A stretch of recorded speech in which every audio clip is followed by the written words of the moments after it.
Happy Saturday. Welcome to the Sci-Fi Center Saturday Night Overnight Edition. Congratulations on making it to Saturday. Tomorrow is Super Bowl Sunday. I don't have any dog in the fight. I think the Chiefs are going to win by 3, but that's just me throwing stuff out there blindly. I'm having a good day sports-wise. My Kings are winning 5-zip against Penguin, and the Lakers already beat Golden State. So I'm already set. Sci-Fi Center Overnight is brought to you by guess who? Yep, the Sci-Fi Center. And why? Because we are bringing you Tromania. Tromania is an event brought to you by the Sci-Fi Center and Trauma Films. It takes place over 2 nights, March 31st and April 1st. Come meet Lloyd Kaufman in person as he introduces 2 brand new movies that have not premiered here in Las Vegas. Eating Miss Campbell and Shakespeare's Shitstorm. He'll also be doing a live commentary for the classic Toxic Avenger, and there's another couple movies that we're going to add to that format as well.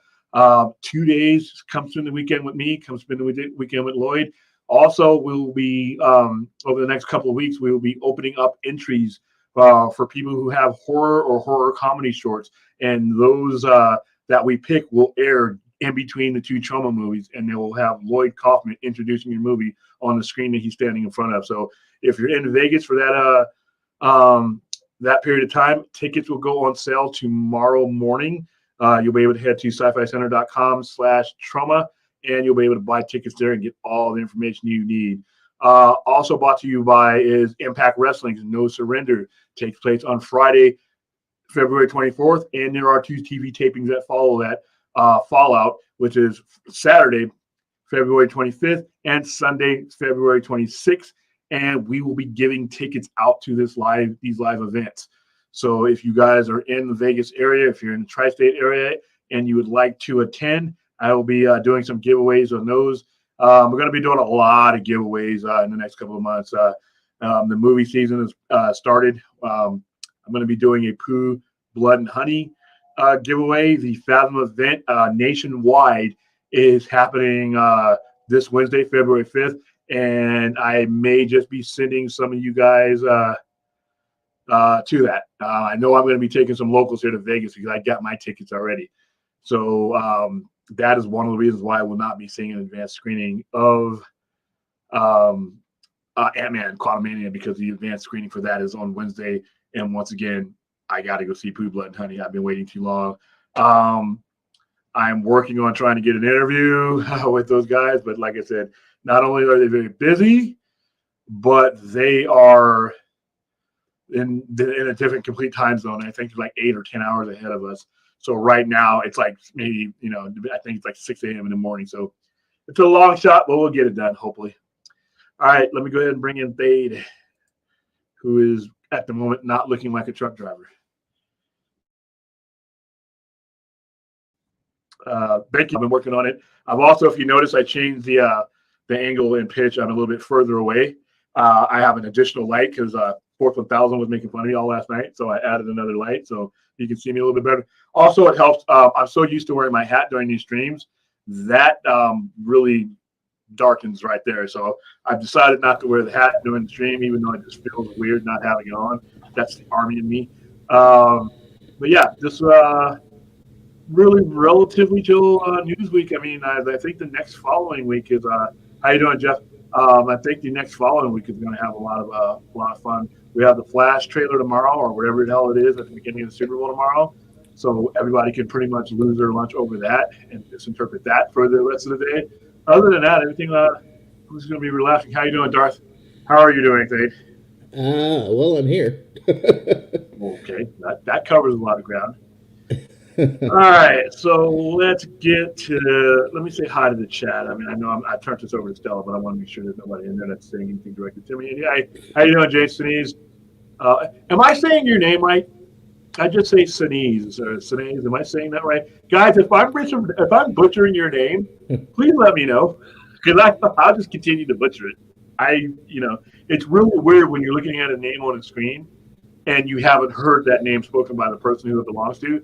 So I found out the last couple of streams I've been absolutely annihilating certain people's names. So sorry But all right, so let's um, let's go with topic number one. Elizabeth Banks. Elizabeth Banks, and was that question? Hold on, I didn't see that. William, do you know how to get to Bell's Canyon? No, I do not.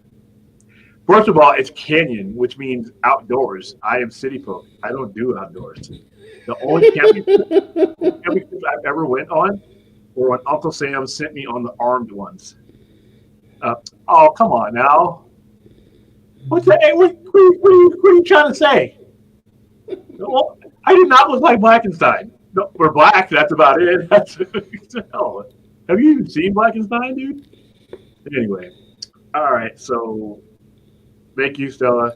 A lot of cocaine in the air, either by the upcoming cocaine. I cannot believe I'm saying this.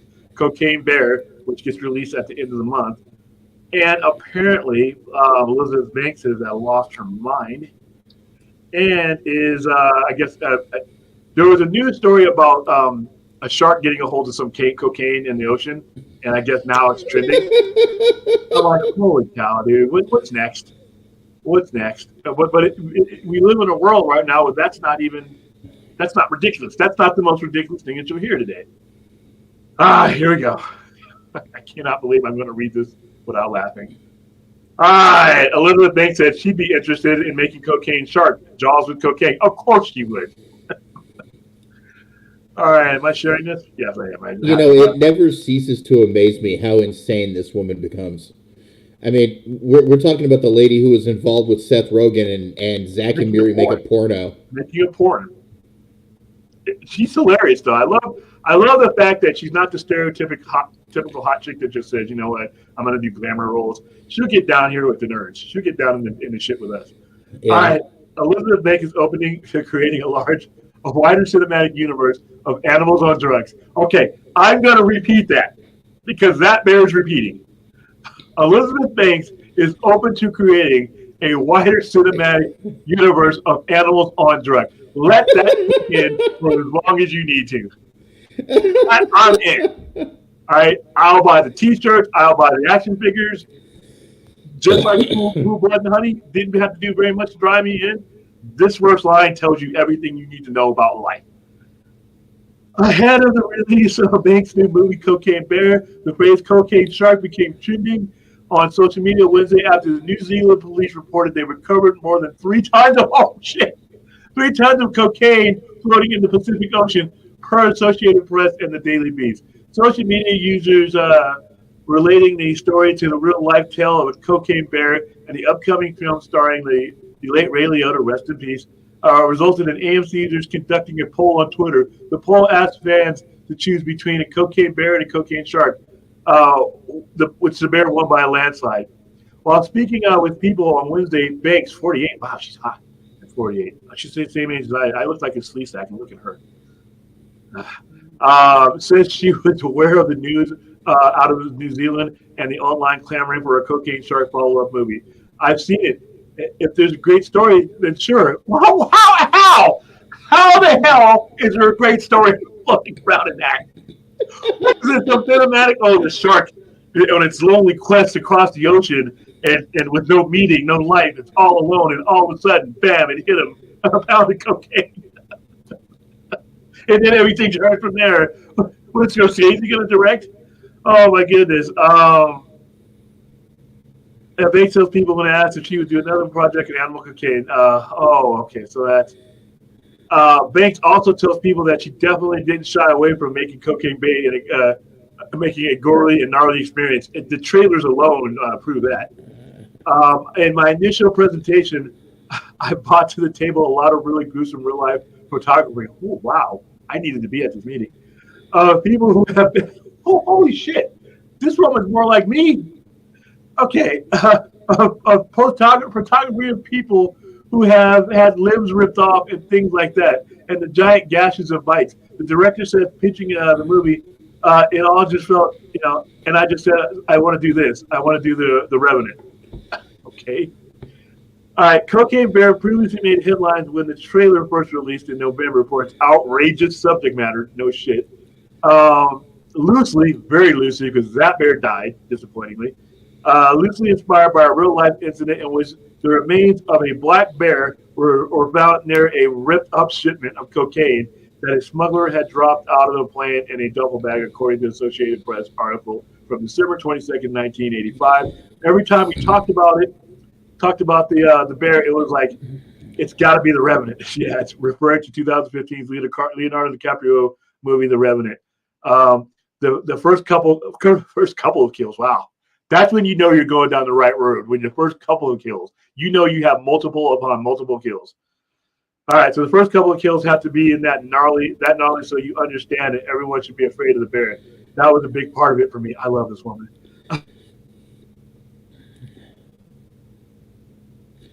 Oh, well, looks like we've lost William.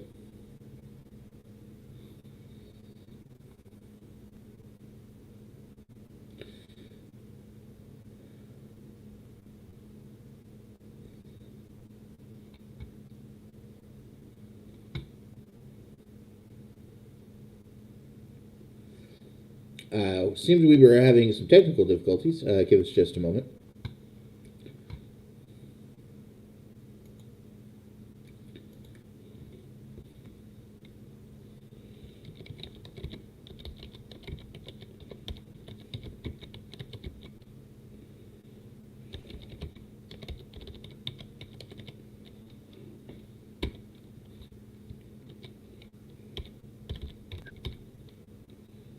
William?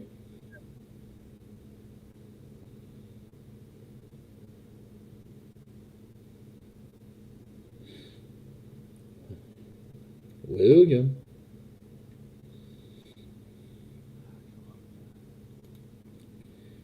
Hello?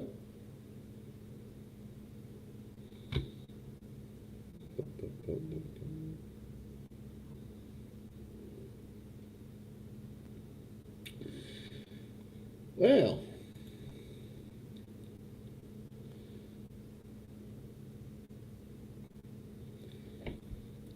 I guess we will sit here and wait for William.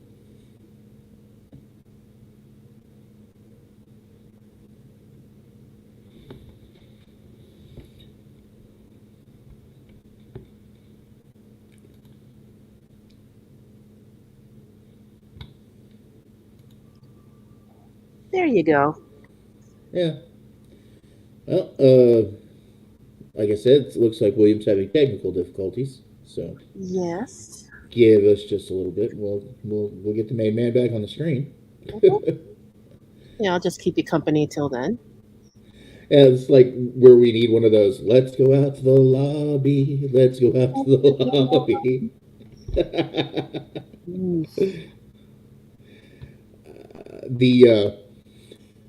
The couple that does Yumi in the movies, whenever one of their kids like wakes up or whatever while they're doing one of their things, they pop up this thing that says having technical difficulties. Be right back. Yeah, we gotta make one of those, and I gotta figure out. I mean, I just got my mic and camera working on this laptop, so. Well, you see, I don't really know much about the whole cocaine bear thing there, CBO. I just know that they found a dead bear by some cocaine at one point back in the 80s. This movie, of course, is going to be farce, I'm pretty sure.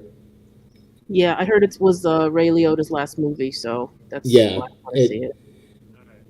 You know what? Can you hear and see me now? Very low. You're very low, William. Hold on. But we can see you. Something's wrong with StreamYard on my end. It just completely disconnected me on testing. Yeah. Okay, so that's right. Okay, we can hear you now. Okay. Yeah, it's StreamYard. It just basically said I was no longer connected to StreamYard, even though I'm seeing and hearing you guys. All right. So anyway, everything about that article was wonderful. Everything that was going on in this woman's mind was just brilliant. You know, I did this movie in my life. I mean, we got a movie with two crazy ass, batshit crazy bears happening within 1 month that are wholly inappropriate. Hey, William, have you heard about this horror movie version of Peter Pan coming out too? Yeah, I think it's by the same people. I think it's by Jagged Edge. I think they're doing. Yeah, I think they're doing Peter Pan and they're doing Bambi. Yeah, So well, have you heard the what's supposed to be happening with Tinkerbell in the yeah, the drug addict. Hey, listen, dude, I'm all in. That's adding a fourth D that I didn't even anticipate. That's adding drug use. I'm like, where are we going with Tinkerbell? And I saw the picture and her eyes are all bloodshot. I'm like, wow, these people are going to have to get armored guards and stuff because they're getting death threats now. So it is. I can't wait to talk to these guys because, like I said, if we're in a society that can't handle a new Superman. Now you're taking like decades and decades and decades of people's childhoods, and you're basically shitting on them. Yeah. And I'm like, hey, destroy the childhoods. I don't care. Shit, I'm all for it. Like, There's supposed to be even an evil Grinch movie coming out here soon. well, the Grinch was evil though, wasn't he? I mean, up till the end. No, but this is supposed to be like violent, like the Grinch killing Oh, folk. like, okay. Hey, man, public domain is a great thing. Oh, I finally got to see that Violent Night movie. Ah, was it as glorious as It was great. did it meet your expectations?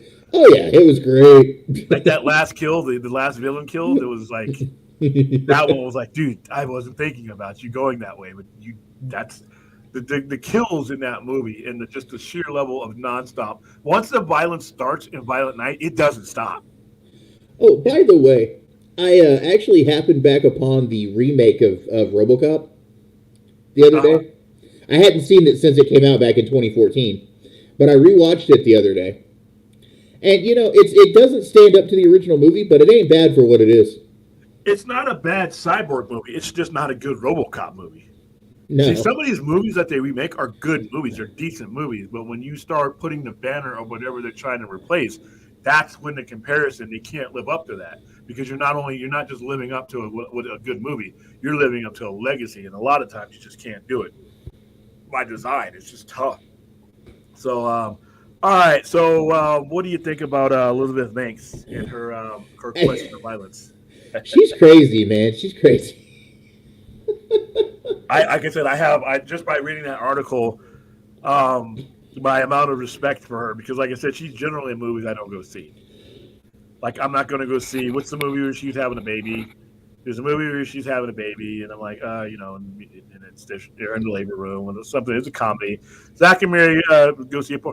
I didn't see that. I mean, I know she was in it. It's hilarious. Give it a chance. If you ever get a chance to watch it, give it a chance. It's a hilarious movie. Yeah. What else has she been in? She's been in other stuff that I just take her for. She was in the Hunger Games movies. Okay, didn't see any of those. She's been in quite a bit. She's actually pretty prolific.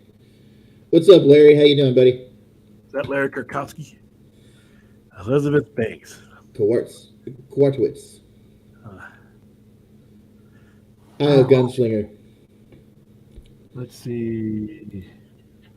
All right, she's pretty funny too. What the stuff I have seen her in. All right, let's see. Seabiscuit. Okay, pass. Invincible. Pass. Slither. I saw. W. I didn't see. The Uninvited. I saw. 30 Rock. Okay, she's Hunger Games. I didn't see. Hunger Games. Pass. Modern Family. Lego Movie. Pass. Love and Mercy. Pass. Hunger Games again. Pass. Pitch Perfect 2. Pass. Lego Dimensions. Pass. Power Rangers. Pass. Wow. Okay, so I know of this woman. Oh, that's her awards and nominations. Okay, let's look at her basic filmography. Yeah, she did. She was in the Pitch Perfect movie. She was the one of the announcers. All right, the Beanie Bubble. Okay, probably gonna pass. Call Jane. Charlie's Angels. Another Charlie. Okay, I saw her in Brightburn. She was in Wet Hot American Summer. She was in Brightburn. Happy Time Murders. I did see that. That was hilarious. She was in the original Spider-Man movies with Tobey Maguire. People like us. Well, she's done a lot of shit. She just wasn't London though. She was brunette. She was Betty Brant. Okay. She's done a lot of TV too. Wow. Oh, so yeah. Congratulations, Elizabeth Bank, for being crazy.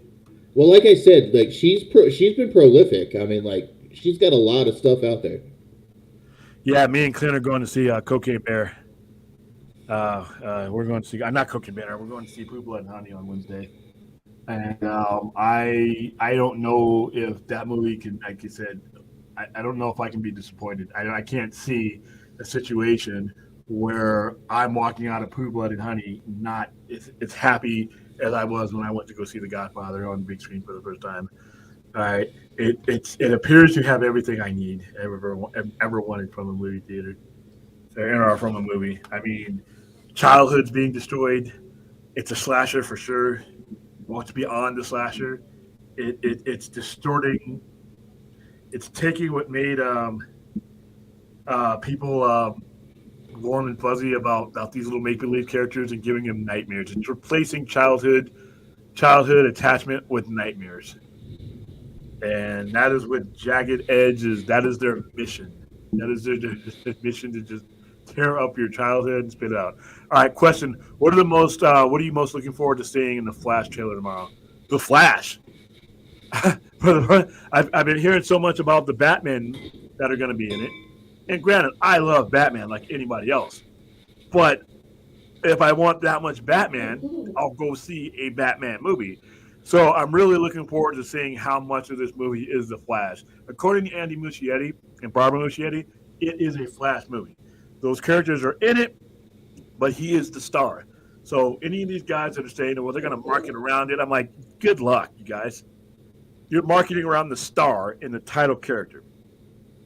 Now, putting the Batman in there, they did that a lot because of the whole Flashpoint thing, but they also did it. Some people speculate that they did it because they didn't have enough, faith in the title character to carry its own.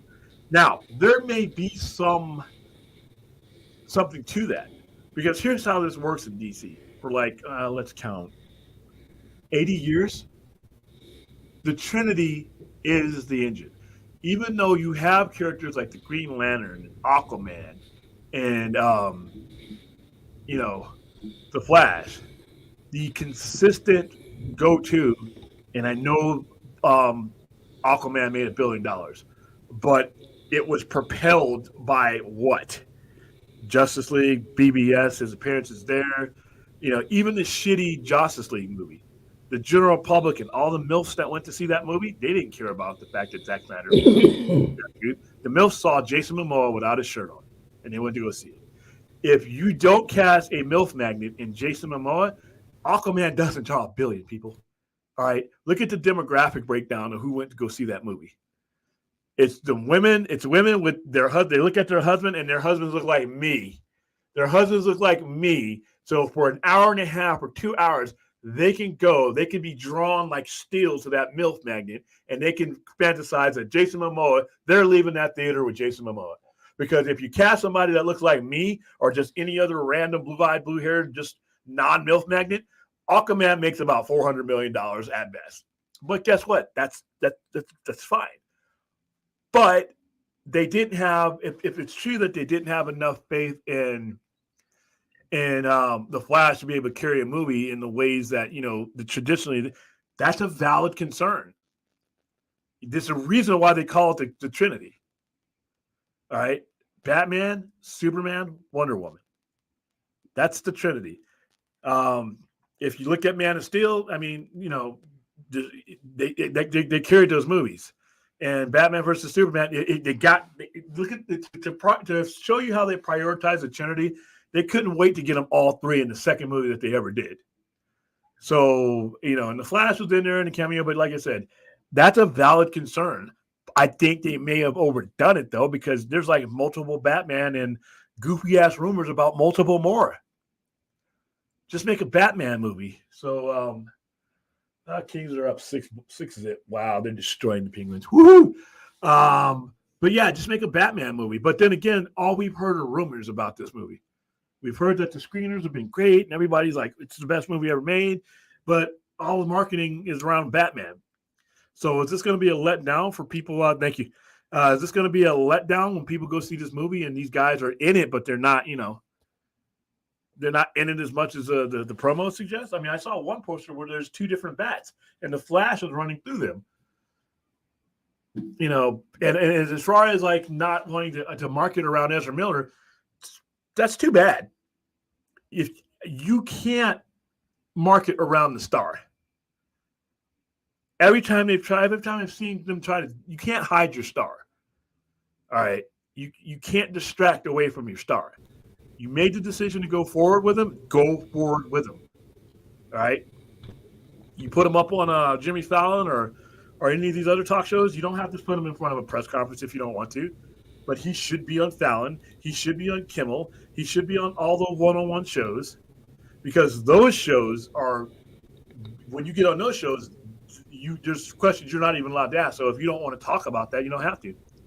How you doing, Aaron Pritchard?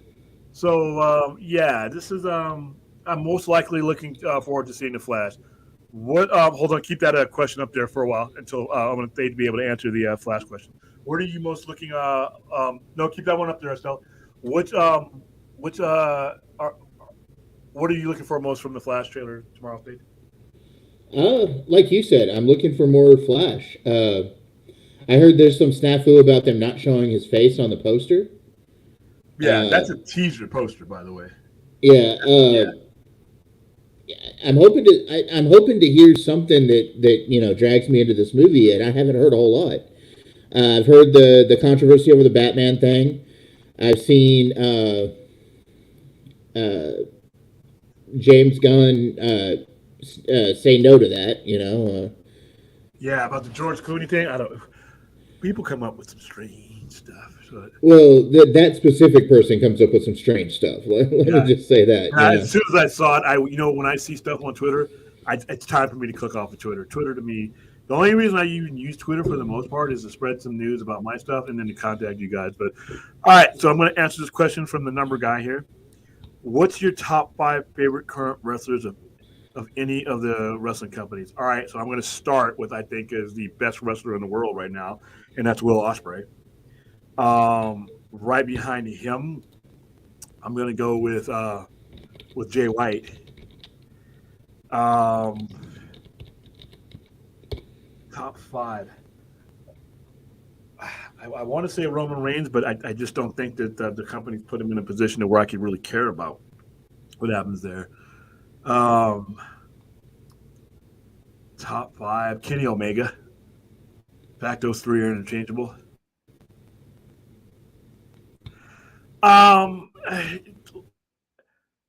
The problem I have with Twitter is there just doesn't seem to be any discipline, and when you allow anybody access to something, anybody has access to something. There's no rules. There's no decorum.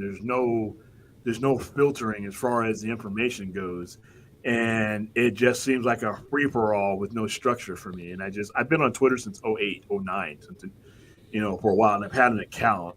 But as far as the interactions and the people getting into Twitter wars and stuff, and it's hard. And I could say, hey, I want to avoid all that, but it's hard because the nature of Twitter, it's like saying you don't want to get wet when you're in a pool. It's kind of tough. So.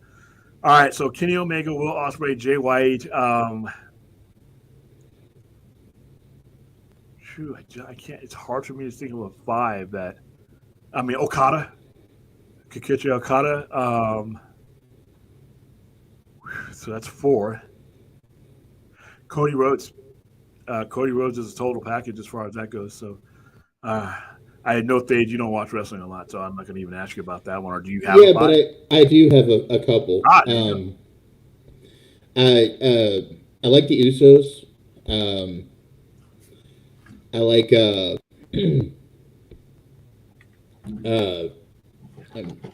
Asuka. Oh, I didn't know if you meant male or female. I didn't even ask that. Bray Wyatt's been interesting to watch. Yeah, his gimmick is great. His new gimmick is. Alexa Bliss's gimmick has been interesting too. She's some interesting stuff, but like it's just you have to interest me with your matches and everything before I get interested. And it's that I really don't watch a whole lot of modern wrestling, but I do catch it sometimes. Like I'll be flipping channels, bored or whatever, and I'll come across it. And But yeah. Well, wrong stream. What's that mean? Oh, he's on right now? Oh. Who are you trying to say? Adam Baldwin. Oh. Apparently Jarbo's talking about Alan Baldwin, probably talking about the shooting. Yeah. Question: out of Dolph Lundgren, Thomas Jane, Ray Stevenson, and John Bernthal, who is the best live action Punisher? I'm going to go with John Bernthal because I got to see more of him. Everybody else pretty much had movies, one shots. John Bernthal actually had several appearances, so I'm going to go with Bernthal. What about you, Dave? Bernthal has definitely been a good Punisher, at least in the shows. So yeah, that's John Bernthal for me. All right, let's see what's going on. Question: there are rumors from the test screenings of Flash, especially that treats Zack Snyder's Justice League as the version of the movie it follows from. What are your thoughts on that? I don't have anything confirming that, but if that's the case, it makes sense. It is. If you have two options, you always want to go with the quality option, regardless of whether your affiliations are to what side or whatever. If you're going to have the basis of something and your choices of two things, it's Zack Snyder's Justice League is clearly, without a doubt, the superior version. So you go with the better version. What about you, Thade? Go with the better version. Again, I agree completely with you on this one. Yeah. So yeah, no surprise that they would do that. If that turns out to be true, I'm happy to hear that. Right. Oh, by the way, I caught your appearance on Bourdain's show last night. Oh yeah. It was an interesting opinion you have on what to do with that marketing.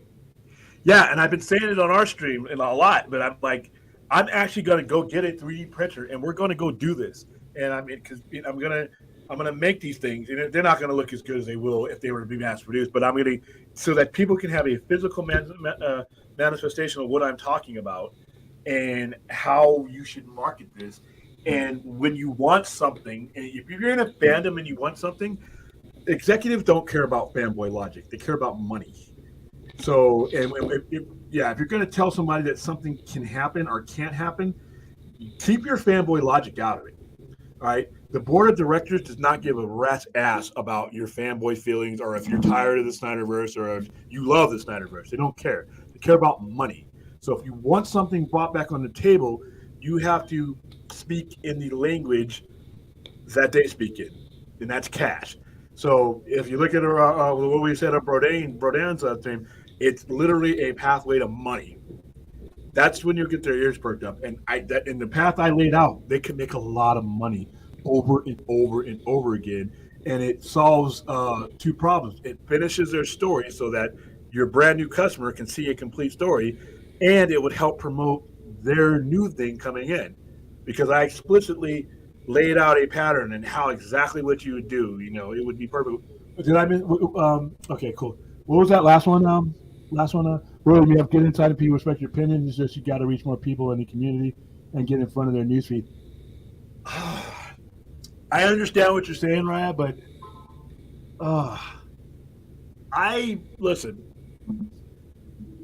When I'm conversing with people, if you notice there's a theme to our show for the most part, there's certain things we don't do. There's certain things we don't mention. There's certain people we don't bring up, certain types of people we don't bring up. And it's because it's hard to keep your identity and your narrative when you have the wolves out there just basically, chewing on anything that's thrown at them. And the problem with Twitter, at least if it's going to be a two-way conversation, if I just do it one way and I just don't accept any comments, and I can do that, is that there's certain disciplines I have to in a conversation, and Twitter just gets out of control when it comes to that. So if I put out an opinion or a piece of, we're not going to go back and forth. All right, I don't do Twitter wars. All right, and if we're going to respond, the conversation has to stay at a certain level. We're not going to call each other names. I'm not going to call you an idiot for liking something, and I'm not going to, go back and forth and converse with you if you're going to just call me an idiot. And too many times when I get on Twitter, it's some asshole that would never say that shit to me in person. Just call me an idiot. I'm delusional, some 18-year-old kid is calling me delusional because I think something can happen, and with anything, and it's just like, why am I wasting my brain cells? So I maybe I can dive in a little bit more with Twitter, but like I said, my discipline is I'm just not going to respond to a lot of people. It's just no, I it's something I've been thinking about. So no, there's no pressure. It's just, how do I do this without getting caught up? Because there's some idiots on Twitter. There's some idiots in our community on Twitter. And to speak to this what you're talking about, William, it's real easy to get caught up in some stupid shit over there. Like, because people think that because they're on the screen, they're behind this keyboard, they don't have any like controls on what they say. They say whatever they feel like because they're not. It's like schoolhouse rules, playground rules back in the day. You didn't say certain things when you got face to face with a guy because you knew you'd get your ass whooped. You know what I'm saying? Yeah, and there's another thing. The accountability is gone on Twitter. That's the problem. Yeah, the uniqueness of me and almost everybody I deal with when it comes to Twitter or any social media is it's not just William Powell. When you see me, you're seeing the Sci-Fi Center. Every time you see me on these formats, I'm representing my franchise. Any knowledge I'm giving you is coming from running it for as long as I've ran it. Any insight I may have comes from that. And William Powell on his own Twitter maybe can engage in the nonsense, but William Powell, owner of the Sci-Fi Center, and with the connections and stuff that we have to maintain, do I want to drag that into it? And like I said, the Sci-Fi Center is my window into the conversation. So no, Ray, it's not. There's no pressure. It's just, how do I navigate this without you seeing some of the things that go on Twitter that involve some people in our community? How do I get my point, and then not get caught up in the personal stuff? So it's also like me, William. I do this show with you. I've been on Point Extra Lounge, so people that have seen where I've been and what shows I do, if I act the fool on Twitter, that can look badly on y'all, Yeah, because they attack people. That's another thing. They attack people that you're associated with. You know what I'm saying? Like, yeah, Twitter is this big like gang up place. You know what I'm saying? Like, like for example, the Comicsgate people. I've spoken to some of the leaders of Comicsgate about things that I don't agree with them about, and then I get dogpiled by their people. Yeah. It's one of those. It's like the Wild West over there. That's the major problem with Twitter. And in general, like, obviously we have our rules here. We don't bring up scoopers. All right, we don't bring up rumors about particular top people unless we can actually do some research about it. I don't bring up other YouTubers on the show. Like, rarely. I do rarely. I mean, I did it last night when I was speaking on a certain YouTuber, but it was mostly complimentary and stuff like that. I don't snipe stream people. I'm not knocking, people who want to do that, but I'm never going to make some other person the topic of my YouTube show. That person has their own platform, and that's just I'm a rarity in a community that I understand how it works, but that doesn't necessarily work for me. That's why I don't have as many followers as some of these guys do. Where I'm not here for the controversy. I'm not going to put something in my thumbnail just to trigger a particular fan base one way or another. The things that are in our fan base are things that we're going to talk about and that we're interested in, and we're going to have fun. And I think so many of our people, the majority of the people that are around us, use these platforms as to start wars. It's like, I don't want to do that. So I got to be careful. I have to navigate Twitter. So I'm going to be more of a Twitter head. I've increased my output a little bit more. But I'm a measured person too. I really think a long time before I go into a conversation. If I'm able to respond to you quickly, it's because I've been asked the question or I've been in the situation so many times that I have a routine answer for you. But when it comes to coming up with an opinion on a particular person or a particular topic, I am a measured person, and I think a long time before I go into it. The reason being is because it's not just William Powell. It's an entire franchise I've spent nearly 3 decades building. I involve other people who represent other things into my franchise. I'm involved with studios, you know, and, a lot of times the studios are monitoring what we do, even some of the ones that we don't have a favorable opinion about sometimes. They don't care as long as you promote their movie. I learned a long time ago doing this YouTube thing that people are watching you that you don't even think are watching you. And even the small channels. And, they'll come around, especially us entertainment channel, the those of us in the entertainment sphere and everything. Yeah. These people are watching us. I mean, we've had Ray Porter on several times here on the lounge, and these people are watching us. They're paying attention to what we're talking about. And, William and I are trying to get filmmakers in on this show and to talk about their product. And the more you get yourself in trouble out there and the more you involve yourself in bad things, they're going to start thinking differently of you. And they're not going to want to approach you. They're not going to want to come and, have you represent their product. Yeah, right now, we represent, 2 major studios a lot of times. We get giveaways and stuff like that. And they've watched the show, and they've emailed me laughing at me saying, take it easy on us or things like that. But they're not out, to really curtail our opinion. But at the same time, some of the stuff that people say when they're not involved into that, versus what I guys get say, I will give my honest opinion about any of these people that are we're sponsored or not. We do. All they care about is that whatever we're putting out, that we're not spreading hearsay and stupid stuff like that. That if we do speak on things like that, we preface it with this, our sources and stuff like that. That's why I think the trades are trash, because a lot of the times the trades are engineered to give out a narrative that makes you want to come back to them, And when it comes to the trades, it's like that dude Vince just said in the chat. Sadly, clickbait and drama sells. Yeah. And you look at the thumbnails that some of the people we know. That's, and I'm not knocking them. That's how they built their following.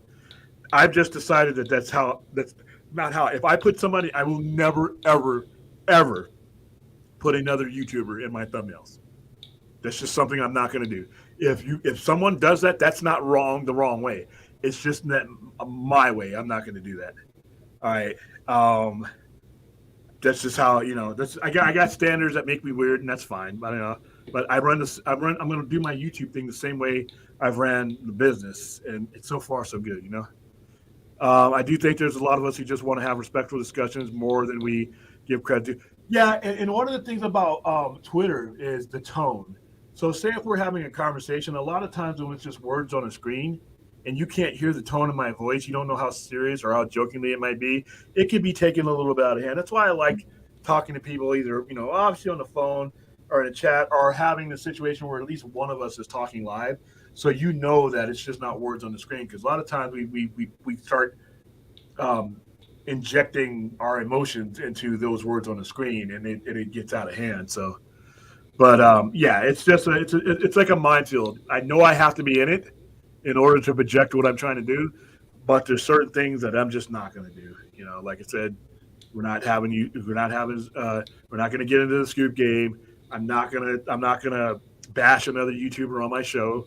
I'm not going to put another YouTuber on my thumbnail. I'm just not going to do that. Now, if it gets to that point where I want to engage that person, I can send them a link, or they can send me a link and we talk, and we carry the conversation, in a respectful manner.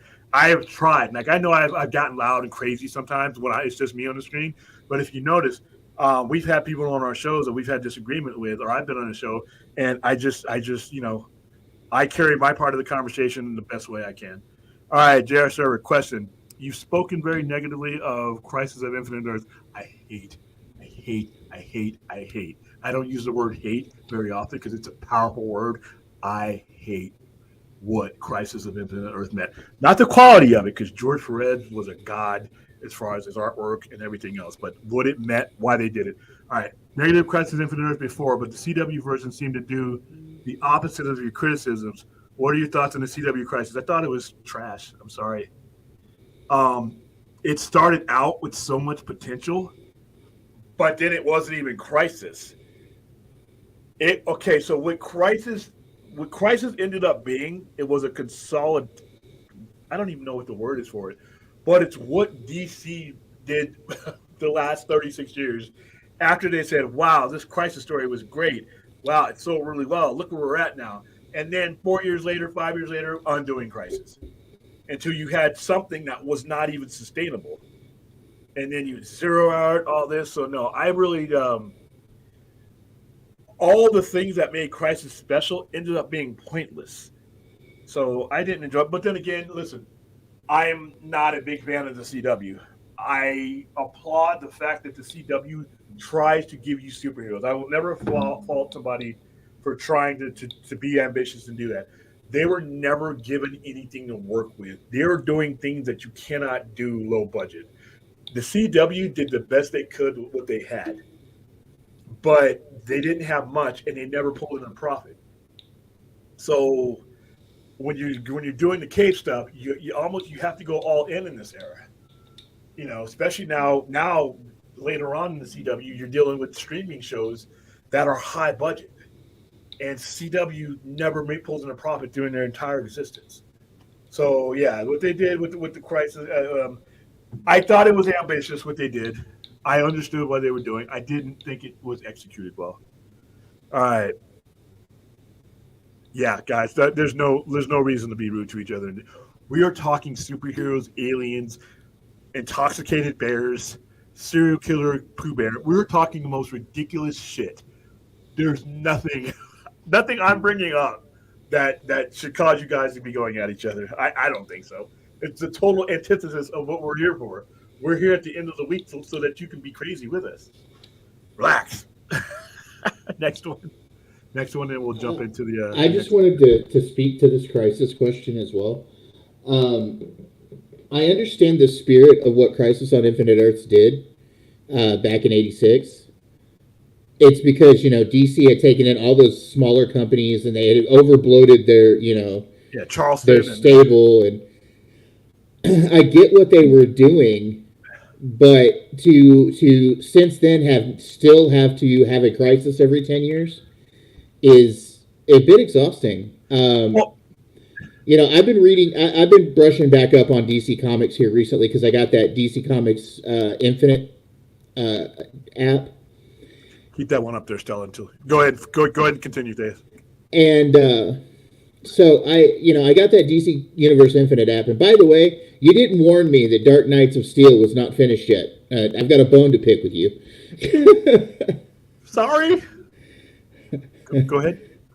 Because I've gotten to the cliffhanger of it from last month, and I'm just like, I want more story, but we don't get more. Clock.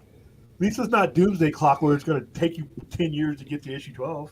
True, but I've come to the end of issue 9, and I've got to wait till March until the next part. Poor thing.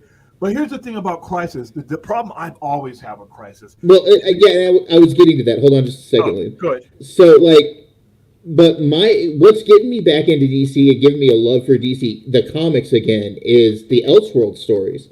Because at least with the Elseworld stories, you've got an encapsulated story. The main continuity for DC is just all over the place, man. But that's the beauty of it, though. That was the beauty of it. You know why? Here's the thing. They tried to explain why does Superman have great temples? How does Superman in 1939 how is he not 100 years old? And then they tried to explain to you all that. And I'm like, you never really, because see, with DC, you just connected to whatever the continuity was when you started collecting. It's just, I guess I understood what they thought they were doing, but the effect of it was just jammed up. Well, it's like with Superman. The Superman that I identify with is the John Byrne Superman. I identify with the one prior. I hated that when they neutered him, man. I got to wear an oxygen mask in space. I'm Superman. I have to wear an oxygen mask in space. Okay, so that's the thing. That's the first Superman I ever read was Man of Steel by John Byrne. You know, I didn't know about the Silver Age Superman. I knew about him and I knew what powers he had, but I'd never read any of that until after I'd read John Byrne, you know? Yeah, and then So, Superboy comes and kicks his ass because Superboy still has the powers from the pre-John Byrne universe. That was a great storyline. We're gonna go. Superboy Prime. Yeah, Now, I will say, like, some of the crises have been good. Like, I appreciated Infinite Crisis. Infinite Crisis was pretty good. Infinite Crisis and Final Crisis was fine. You know, it was just Final Crisis was good, but now we're just now in the middle of Dark Crisis right now. well that you've already. And I'd say I have nothing but disdain for New 52 and Flashpoint. But I'm going to answer this question real quick. Question, both William and Dave. What's your favorite horror film and favorite superhero film? The Thing is my favorite horror film. Favorite superhero film is Watchmen. Okay, sorry about that, guys. My favorite horror film. Hold on. Let me answer my favorite superhero film, and then I'll answer my favorite horror film. My favorite superhero film is going to be X-Men: Days of Future Past. That's for me. That's right up there with The Watchmen and Logan. That's a good pick. There's certain parts of that movie that just like they do something to me, man. Certain like lines in that movie, like when Xavier's talking to himself, his younger self, and he talks about being lost. You know, I do the dialogue in the X-Men movies between Professor X and whoever's playing Magneto. It really didn't matter. Yeah, Was some of the best stuff. Like I said, the X-Men movie, the first. There's a line in the in Days of Future Past where it's older Magneto talking to older Xavier while they're pinned down, and he says, "You know, we wasted our time fighting each other when we should have come together." Yeah. That line is that there's some powerful lines in that movie. Well, how X-Men, the original X-Men movie, opens up with a concentration camp. Yeah. You knew right then and there this series is going to be something you needed to watch. And if it wasn't for those movies, I'm sorry, you don't have the kind of comic book movies we have today. Because that told people that they could take those kind of risks and make money doing so. Spidey was a part of that. Spidey was part of all that. So in fact, let me find something really quick. And I want to read off the lines that I'm talking about. Give me just a second to find them. Okay. You can bring up the next question while you're doing that, Stella. The only scary sci-fi movie is Alien. No other movie scared me. That's kind of like the top of being scared. Like I said, the only movie that really didn't really scare me, but it just shocked the shit out of me as I watched it for the first time. There will never be a first time of watching John Carpenter's The Thing again. Once you've seen that movie for the first time, you're like, what the fuck? We need you to hope again. That's part of it right there. This is part of the line that I'm talking about. We need you to hope. It's when he's talking to. Let me find the clip really quick. We can briefly play the clip without getting in trouble. So give me just a second. All right, dude. Enosh, if you're watching, it was stayed. Wasn't me. All right. Let's see. Hey, how cool is seeing Mark Briscoe on AEW TV next week? He'll be versus Josh Woods on Dynamite. It reminds me that Jay's not here anymore. That's what it does. Whenever I see him out there, and listen, the most credit in the world to Mark Briscoe for being able to hold up during all this and be the strength for his family during all this and keep going through all this. I can't imagine going through that. And they were tight. They weren't just brothers. They were work partners. They were everything to each other. And so whenever I see Mark Briscoe out there and he still's got the Ring of Honor Tag Team Championships, I don't know what I would like to see him get a partner and continue to hold them. But you know what? Like I said, I'm still getting over Jay Briscoe's death. Yeah, they took it on. Question: Cameron has talked about doing a Terminator reboot. Ugh. Your disdain for reboots aside, William, although this would be probably a more alternate timeline, would you want to see a new Terminator 2? Not reboot. If James Cameron were ever to take it over, James Cameron, if you're watching this right now, which would be absolutely hilarious if you were, Um, the show that I want you to be the basis of your thing is Sarah Connor Chronicles, Terminator Sarah Connor Chronicles. I want you to take that. I want you to get Lena Headey. I want you to get Brian Austin Green. Get somebody to play John. I want you to get Shirley Manson, de-age whatever you have to do, and finish telling the best Terminator story that was being told. All right, and then start your universe from there. That Fox was being ran by a bunch of shitheads at that time.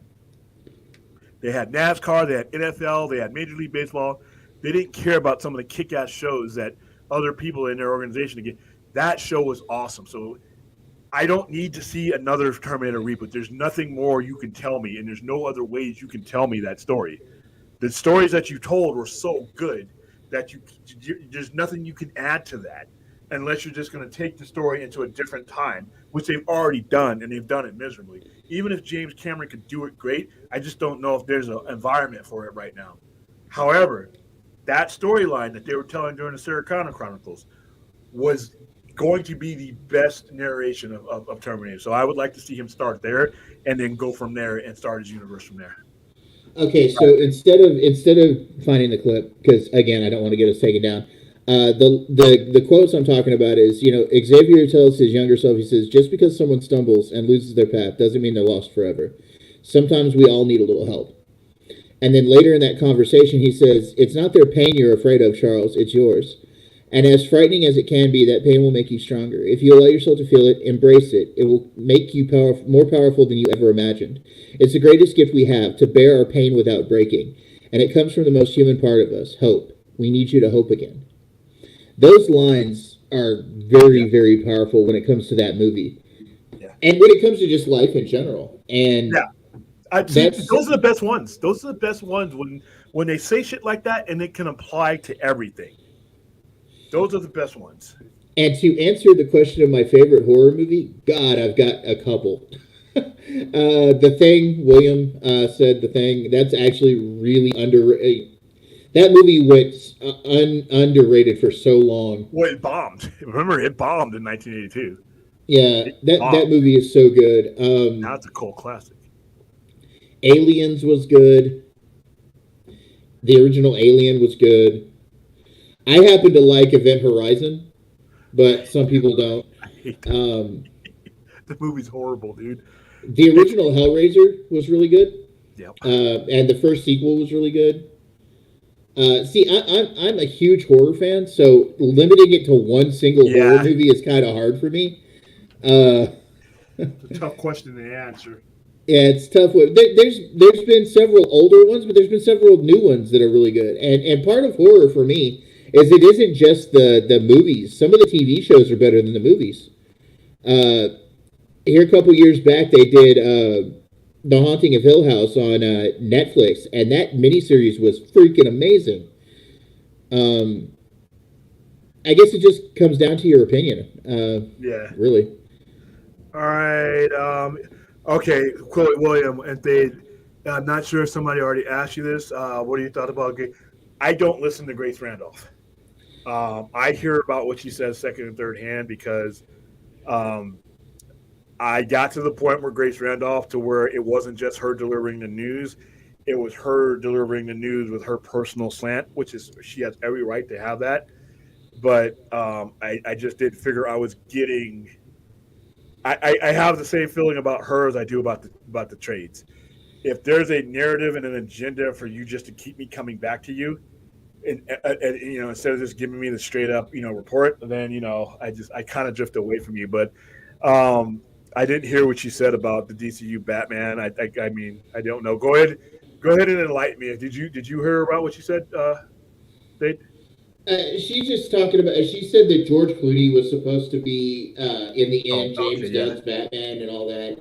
I think he debunked that already. So and James Gunn has come in today even to debunk that. As for my opinion of Grace Randolph, I have my own mind about her, but I don't tend to talk about other YouTubers unless I'm in private conversation. I don't do it publicly like this. So yeah, that's the most I'm going to say about it. Is much respect to her to what she does. I'm not a fan of the content. Yeah. Hey, I watched that. I watched that YouTube channel there, Vince. Weird History is a good channel. Who could you see playing him other than him? Shit. God, who could play Christopher Wow. Lee but Christopher Lee? um, Dude. Nicolas Cage? Nick Cage. Nick Cage. I think would be the only guy that would have the moxie to be Christopher Lee in a movie. That's who I got. That's my answer. Nick Cage. When do you open the panel, William? I might do that later on in the show because we got plenty of time. Probably do it in Stella, catch hour of the show. I can't speak. catch Larry Kordowitz just under that Azteca one right there. The next one down. So, yes, I have seen The Void. Very interesting movie, recent movie. It's Lovecraftian. Very, very interesting Lovecraftian movie. Haven't seen it. It's worth a watch, William. I'll Okay. tell you that.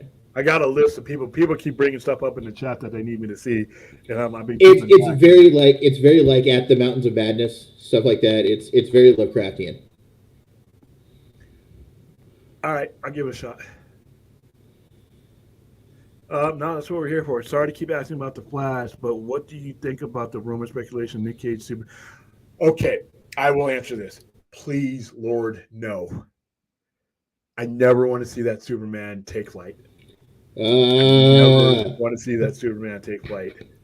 That's all I have to say about it. Just everything I've seen and heard from that story and that storyline, please don't. No. Not in a cameo, not in a cartoon, not in an action figure. That Superman just looks horrible to me. And the story that they told that I found that they were going to tell was like no. Yeah, see, this is what Larry says here about The Void. It's like the Endless mixed with Hellraiser. It's really interesting. There's a lot of body horror and a lot of like Lovecraftian vibes with that movie. Cool. I'll give it a shot. All right, I think William should. All right, cool. Wow. All right, it's the way you guys are describing it. It sounds like it's right down my alley. So. Oh yeah, It's so many movies I have to watch, so many TV shows I have to watch. Dude, I watched a retrospective on The Reanimator with Jeffrey Combs the other day, That movie was fucked up. and it had him and Barbara Crampton talking to one of the original directors. Dude, that's so much of what was going on behind the scenes when they made that movie. It's crazy. That movie is raunchy. By the way, it has Jeffrey Combs in it, who would go on to play every alien in Star Trek that you could imagine on every Star Trek show. Wei-Yun. Yeah, Wei-Yun. He played the Andorian. I'm doing Andorian. Rack, I forgot his name, but he was a kick-ass Andorian. He played a couple other things too.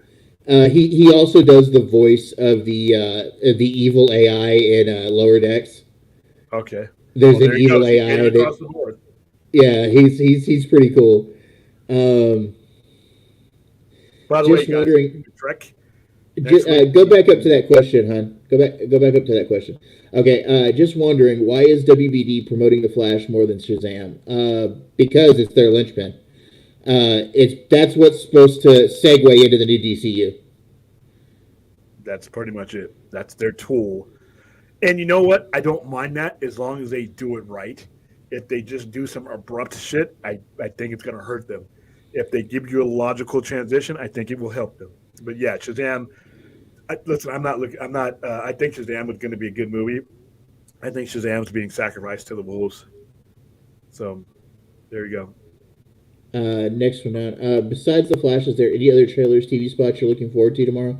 I am looking forward to some of the TV spots for Ant-Man. We may also get the Marvels tomorrow. Ant-Man's one I've been looking forward to. The Flash. Dude, Ant-Man. Have you seen that Kang clip from the Ant-Man? The Kang clip where he's talking to Scott. He walks in. He goes, "Are you the one with the hammer?" And he goes, "No, that's Thor." And he goes, "Haven't?" He's like, "You're an Avenger," and he says, "Yeah." And he goes, "Haven't I killed you?" Yeah, that was King's. That was what made King so formidable. Is that he had been to all these different parts of time where he's encountered the Avengers using information that he had from previous encounters. Where he would get beat is once Henry Pym figured it out, and he's like, okay, you all are all going to do these things, and that's what he's counting on, and that's how they were able to beat King multiple times as they switched things up. He could not use the forethought and the knowledge from all of his existence against them at any point in time anymore. So I love King. I love the storytelling they do around King. One of the greatest things about Kang is like his different like personalities, like Immortus, Rama-Tut, the Scarlet Centurion, Iron Lad. He who it's he who remains. He who remains. Immortus, Rama-Tut. I mean, Rama-Tut is the one I expect to see the most of because I think that's how they're going to bring in mutants, or they're going to have how they're bringing in the identifiable mutants. They already have mutants. I think they're going to bring in Apocalypse. And if you read you read Apocalypse's origin story, it's tied into Rama-Tut. Yeah, Rama-Tut goes back in time. He escapes from being beat down by the FF at some point in time, and he goes back because he knows Apocalypse is there. So he goes back and to cultivate him and make him, to mentor him and make him his protege. And that's how Apocalypse gets a lot of the stuff that he has. So yeah, like I said, I do think Apocalypse is going to be on there, and I think they'll build up to Age of Apocalypse, over years of time. Which, by the way, Age of Apocalypse is one of the best X-Men stories ever made. So God, that came out in the middle '90s, and I still 95, baby, still love that story, man. Yeah, I own it digitally. I have it physically. And it's a good story. What was that next question, William? Do you think it is wise to form a 10-year plan now? I feel that it's 45 minutes to the 1 hour of famous superheroes who have a pop culture. Okay. It's 45 minutes into the 1 hour. I don't think so. We've been hearing that for a while. As far as if I think I'm reading your question right, comic book movie exhaustion. I think as long as they're made differently and there's different things to them and they keep them fresh, I think comic book movies can stay around forever. Now, as far as the 10-year plan, you've always heard me describe the 10-year plan as a 4-year plan with a team option. So I don't care what his plan is as far as length of time goes. It all has to go well at the outset. Like if the greedy stockholders are like, you know what, you didn't make $1 billion. You know how they act. Where James Gunn is here because 2 administrations ago they didn't make $1 billion off of something that they were going to never make $1 billion off of out in the outset, and we've been dealing with the ramifications ever since. So I don't think it's ambitious and it's okay to do a 10-year plan. As fans, we have to understand that we should not think beyond the next year or the year after that. Don't get too excited about something at the end of his 10-year plan. 10 years is a long ways away, and you got to get to year 4 before you get to year 10. So I still think comic book movies and superhero movies will remain must-see movies for quite a while. All right. So, by the way, the character that Jeffrey Combs played, the Andorian, was Shran. Shran. I kept saying Shrek, but I'm like Shran. All right. So what else is on the thumbnail? We've already bring up this Azteca comment here, Stella. Azteca says his top 5 horror remakes, no particular order: The Hills Have Eyes, 2006, Evil Dead, 2013, Texas Chainsaw, 2003, Dawn of the Dead, 2004, and The Fly. Now, I will say this: Texas Chainsaw, the Michael Bay remake of Texas Chainsaw Massacre, I actually prefer to the original. Well, yeah, it had a budget. The original had like $12 to me. You know what? I'm not going to disagree with anything on his list. No, that's all really good. Because Dawn of the Dead 2004 is really good. The Fly is a nasty ass movie. Ugh. Yeah. I'm not getting worse. I'm getting better. On his ears falling off and that green shit. But it's one of Jeff Goldblum's best movies. Oh. You remember the part where he's crawling on the ceiling and he's talking to her and he looks down and he goes, "What's this? I don't know." like the way his like mind just changes. He's thinking like a fly. He's like he looks down at something on his buddy. Goes, "What's this?" And he goes, "I don't know." And that just And then like that movie's it, just so nasty. It is so gross. All right, next one. Do we have a next one? All right, caught up on the chat. All right, so let's go ahead and bring up. I'm going to bring up our last of the thumbnail topics, and that is going to be. I've been getting. I meant to try to get to this last night and the night before, but like I said, uh, things got off the rails. Um, Swamp Thing is something that one of the things that James Gunn did put out there, and he specifically spoke of the Alan Moore Swamp Thing run, the saga of the Swamp Thing. So there we go. Everybody, like I said, if you can not afford to pay a lot of money for these comics, and you can't get the trade paperbacks, and you still want to get into the spirit of the story, DC Infinite it's a free trial for the first month, and then after that it's $8. So save yourself some cash. So this is a saga of the Swamp Thing. it's $69 for a year. 119 for the Ultra one, and you get like a lot for it. Yeah, we subscribe to the year, me and Stella. So it's pretty useful having like, and you can go all the way back to like the 40s with some of these books, you know. Now, if you look at this run, this is the run that started in 1982, when it was called the Saga of the Swamp Thing. And like I showed you guys before, the covers were great, and this is what they give you as far as and then it because I typed in Alan Moore's Swamp Thing, so it gives you the Saga of the Swamp Thing was his primary book, and I'm just going to give you this is issue 21. Forgot what year this was, but the storylines didn't really change. Am I on the screen? Because that streamer screws me. Yeah, I am. Okay, cool.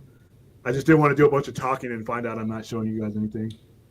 All right, so they did some really, really, really impressive stuff. This is in the early to the mid 80s.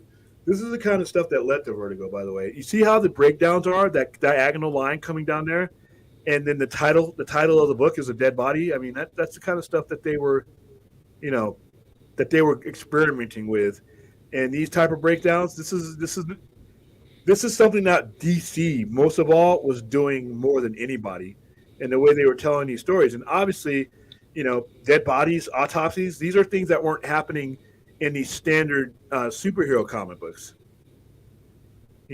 Gruesome deaths, things like that.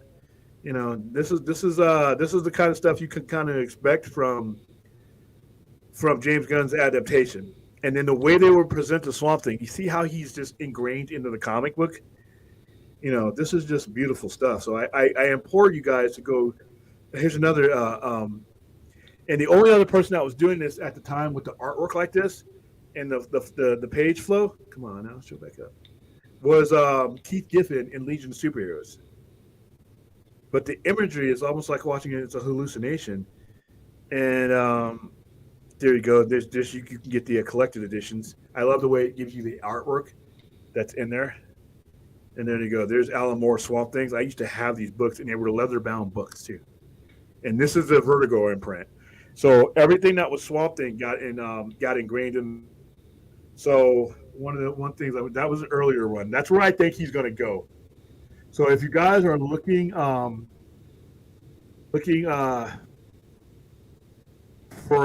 what may be inspiring these guys, and for those of you who are going to get into the actual books and stuff, this is some of the stuff. This is when it got this is Vertigo's version of the Swamp Thing.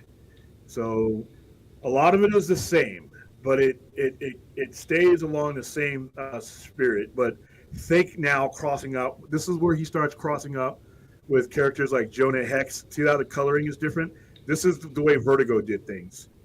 And a lot of you were asking me the questions. Look at that. See, what was the what were the connections? With characters like Jonah Hex and Constantine.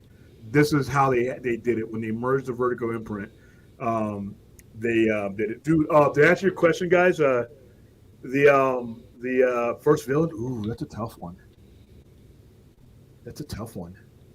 because a lot of his enemies were just they weren't like notable like that. They were just facing a lot of people. But look, here's I mean, he faced a demon.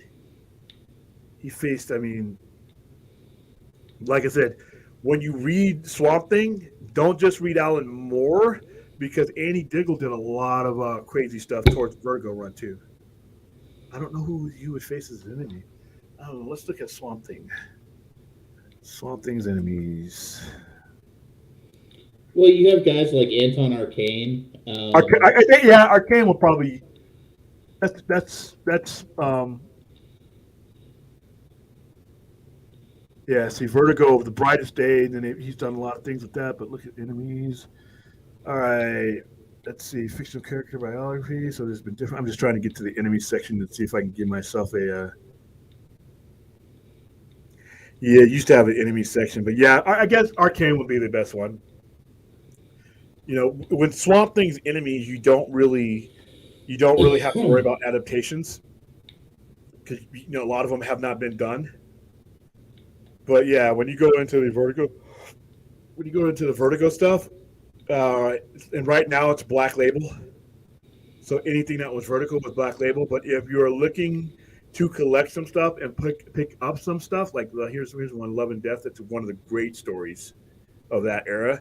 Start picking up Swamp Thing. You could probably go to your comic book store right now and pick up a lot of Alan Moore's run for not too much, because even though he bought him up, it's not like Supergirl. In fact, I sold my Supergirl today, my number one.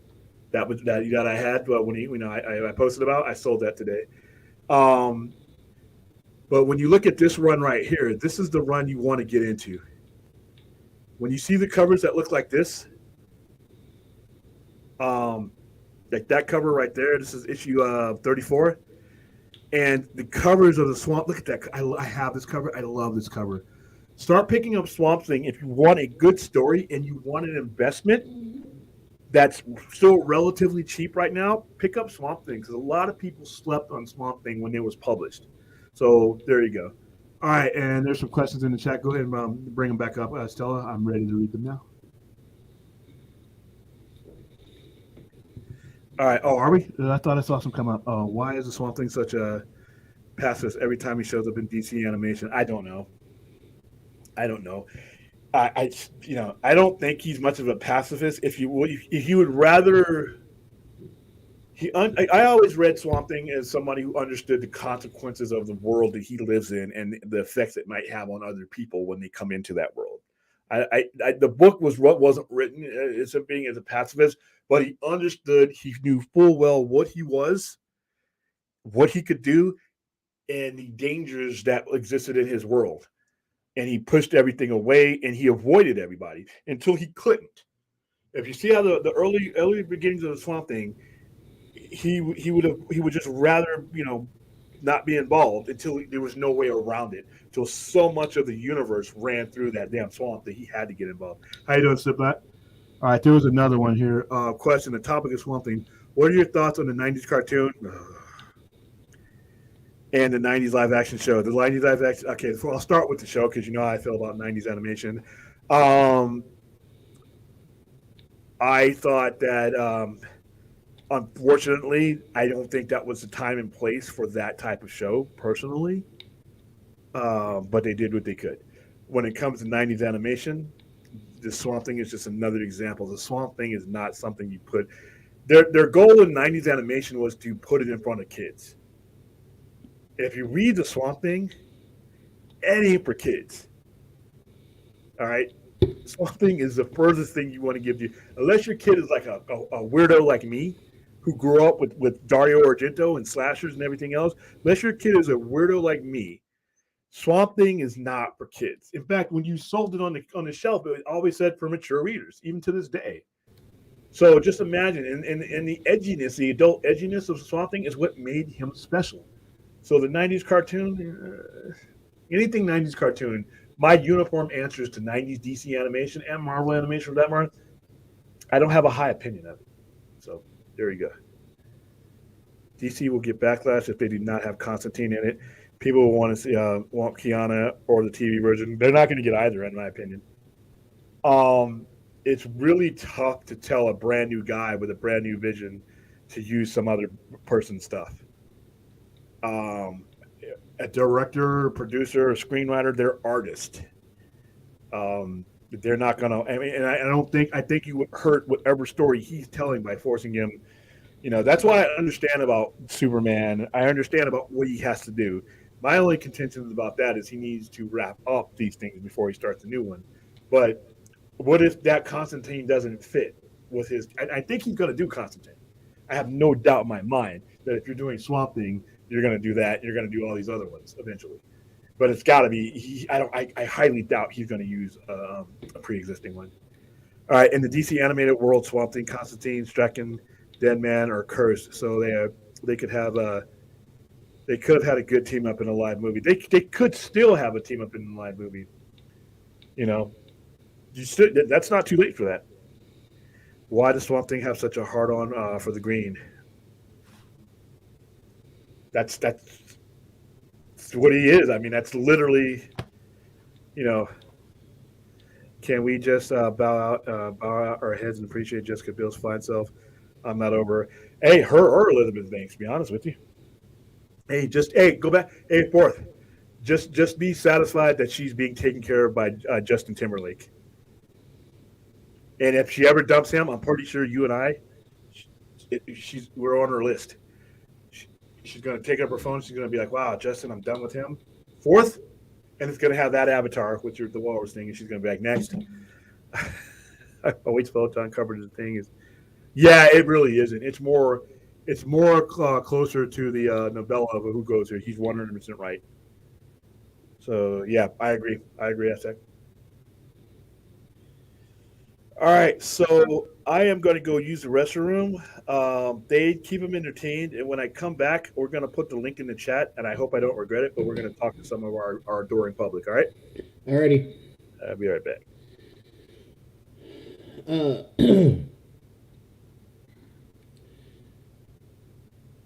Yeah, I don't see where there's much to not like about the 2003 Texas Chainsaw Massacre. I mean, I think all the actors and actresses did really well in it.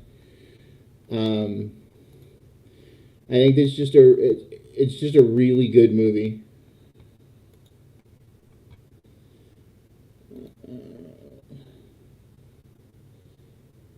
Looking at Marvel for a second, I think Blade's going to be a big challenge for them, especially with the first two Wesley Snipes movies and how much Trinity went off the rails. I think Mahershala Ali's got that one. He's the one that Wesley Snipes said should play Blade going forward. So, actually, I just did a review on Hellraiser 2022 over on Brodan's channel tonight, in fact. I have now seen it twice. It stands up to the spirit of the original movie, but it makes the Cenobites more of an antagonist like they should be. And they were really menacing, and I think that that Jamie Clayton did really good as the Hell Priest.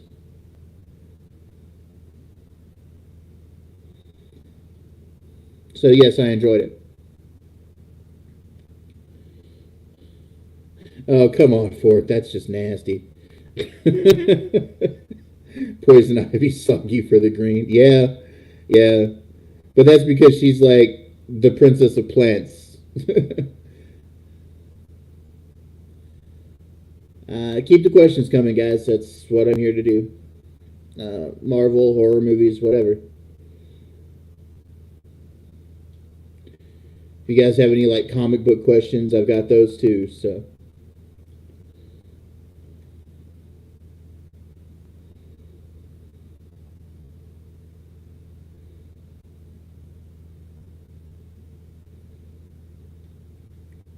Fourth, which one are you talking about? The one who plays the Hell Priest, or the one who plays the Riley, the main protagonist? Kind of specify which one you're meaning there, Fourth.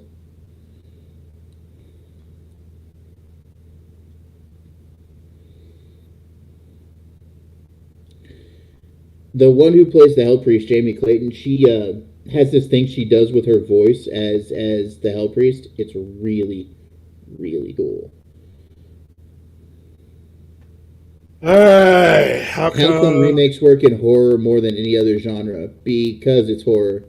Every generation is going to have their favorite horror movies, and every generation is going to do horror a different way because it's just how the generations work. Well, I'm going to give you my answer for it because other remakes depend a lot on the atmosphere and where society is at that time. And horror, like you said, horror is there will always be horror. There won't always be a Cold War. There will always be the 50s. There will always be the 60s. There will always be hip hop era. There won't always be a country era. Each era has its place where some of these movies set in, and a lot of what is tied to those movies cannot be transplanted. Horror can be transplanted into any generation. We will always be scared of monsters, killers, aliens, and such. So I just don't have any faith in Blade or X-Men under Disney Marvel. I don't have any faith in them being what they were. I think they will fit into their world. That's and until then, it's so long away. It's like 20 years away before we get them. So it's like 2 to 3 years. What's that, JR Server? Was it Boba Fett? Don't forget Cyber remakes. Same thing. J Server has a question. What was there a Boba Fett related comic book around 1994? I seem to remember. Yeah, it was made by Dark Horse. Yeah, Boba Fett, yeah, but there was a couple of different ones. And there was also comic books that had the Mandalorian in them. The Mandalorians, not the one you see on Disney, but the Mandalorian, the race, the species. The third Blade movie was done by Josh Trank. Screwed with that movie, yeah. Was that the one with Triple H in it? Yeah. So Disney should book in the Avengers, and just focus on that. I think that's what's actually going to happen. To be honest with you, I think there's going to be a transition, and I think the Fantastic Four and the X-Men will. I think that's what. If you look at the slate of movies that they're putting out, I know they have King Dynasty and all that, but if you look at the very end of all that, it's Fantastic Four, and I think X-Men will probably be around that section because they have to handle it up. You can only do so many Avengers, and the X-Men and Fantastic Four have a catalog of enemies that could keep you going for the next 20 years. So that's what I expect to see. All right, so copy that one. All right, guys, I'm going to put it in the link. We're gonna limit it to a question, so that so I can get other people in, but depending on what the question is, we reserve the right to take a little bit longer, but I want to try to keep it to where we don't have one. You know how it goes. So I'm putting it in the chat right now, and there you go. So that should be, if you're watching on Facebook, if you're watching on Twitter or Twitch, the link is out there now, and we'll just wait for one of you to pop in. I hope it's not. I really don't want to talk to Fourth 1000 tonight. I'm just kidding. Did I put it in there? Okay, so it's in there. All right, they will introduce entire Fantastic Four in the new Spider-Man movie. They could do it. It could be it could be in the quantum realm. They could be like trapped in the quantum realm. There's so many ways to bring in Fantastic Four. It's gonna be cool to see how they do it.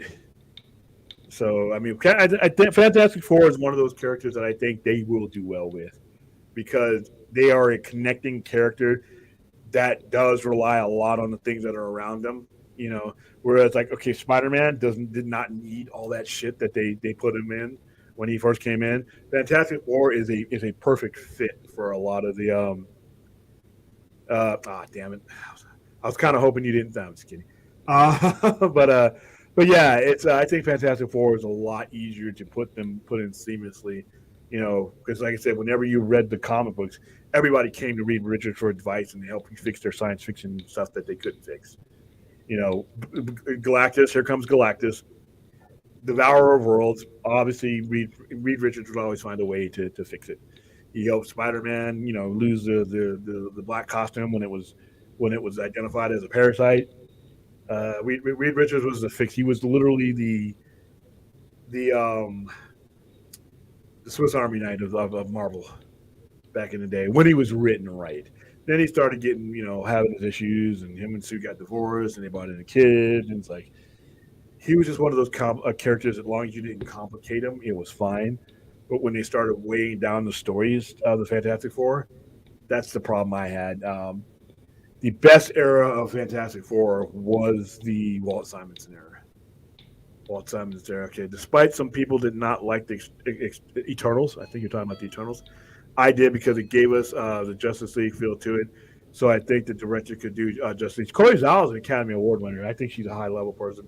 A lot of people didn't like. Now I had some issues that I did not like about the Eternals, and that's because they made them into like robot machine shit things. I don't know what the fuck that was, and the fact that the Celestials were not treated, in my opinion, the way they should have been treated. And then when Arishem started talking to humans, that would I don't know, I don't recall him talking to humans in the comic, but it could have happened. But to me, that's like you finding an ant on the street, kneeling down and having a conversation with it. That's what the Celestials are to any race. So yeah. I thought I saw him pop in there, but then he disappeared. All right, let's go to the next question. I think it's up there. Oh no, she got the last one. That's me. So yeah, I think we covered all of our topics, but like I said, we still got other stuff like cocaine. The cocaine bear. I just can't. Oh wow. I love you, Elizabeth. Thanks if you're watching, and if you are, holy shit. But like I said, Pooh Blood and Honey that's it. It's Wednesday. Pooh Blood. It's finally here. The moment I've been waiting for since the announcement of this movie. All right. Oh, my lighting isn't good. All I can see is your eyes right now. It's like those cartoons with the eyes. They turn out the lights in the closet, and then the monster's eyes are there. Oh, now. All right, Marvel has a problem with writing the children and their main characters properly. There are many different Earth versions. That's true. That's true, Black Star Arpo. Especially when it comes to movies. Like I said, that's why I don't want Miles Morales there. Hello, Fourth. How are you doing? What's going on, William? Now What's going on, Dave? Troll me in person now instead of just in the chat. I'm ready for you. Here in all my glory. First off, I want to say it's good to see Thane again. I've been missing Thane. Okay, you're done. All right, it is never good to see Thane.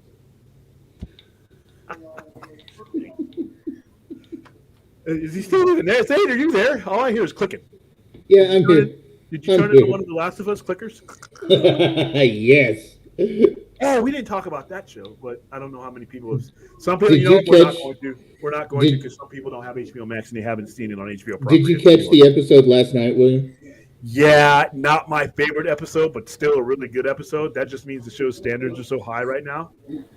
There was what I would call a tiny shrieking fungus. She wasn't a clicker; she was a little shrieker. Oh, the last girl, yeah. Yeah, the one that followed Ellie into the truck. Oh, the one that was doing the whole Mick Jagger dynamic. Yeah. That last night's show was very predictable in my opinion, but it was still good. Only what 3? How many episodes is this show? Because that was up. Are we at the halfway point? Yeah, kind of. Last of Us. Yeah, we're on episode 5. We're actually just past the halfway point. How many episodes is there? Is it 10? 9. Ooh. What are we gonna do? We only got 4 more episodes coming left. up after that. What am I gonna do on Saturday nights?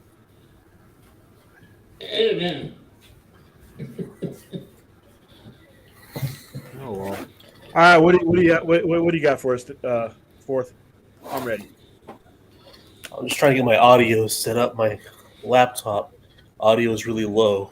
You destroy me for my ghetto setup because it is. But you don't have no pops or nothing behind you, man. Come on, what's up? I don't collect anything. What about something for us to look at, like Michael Jackson poster? I know you got one of those. A Michael Jackson poster. Or Barry Manilow, one of them. I mean, you seem like a Barry Manilow guy.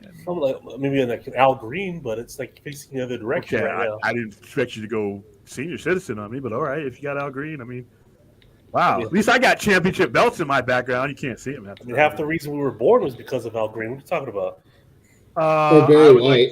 I would like to say Barry White was why I'm here, but you know what? I guess it's not something I'm going to ask my parents. Hey, Mom. Hey, Dad. What were you fucking to when I was conceived? Because they might answer that question, and I don't want to know. Because then I will never be able to listen to that artist again. I'm sure we heard it at some point, but they just didn't tell us. But they played it over again. But and my mom said, "I've been waiting for you to ask that." I'm like, "No." So what have you been up to, man? What have you been up to besides trolling me? What's going on? Oh, just testing out a new camera that I bought on eBay.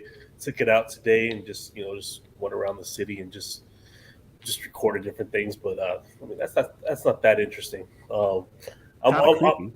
Yeah.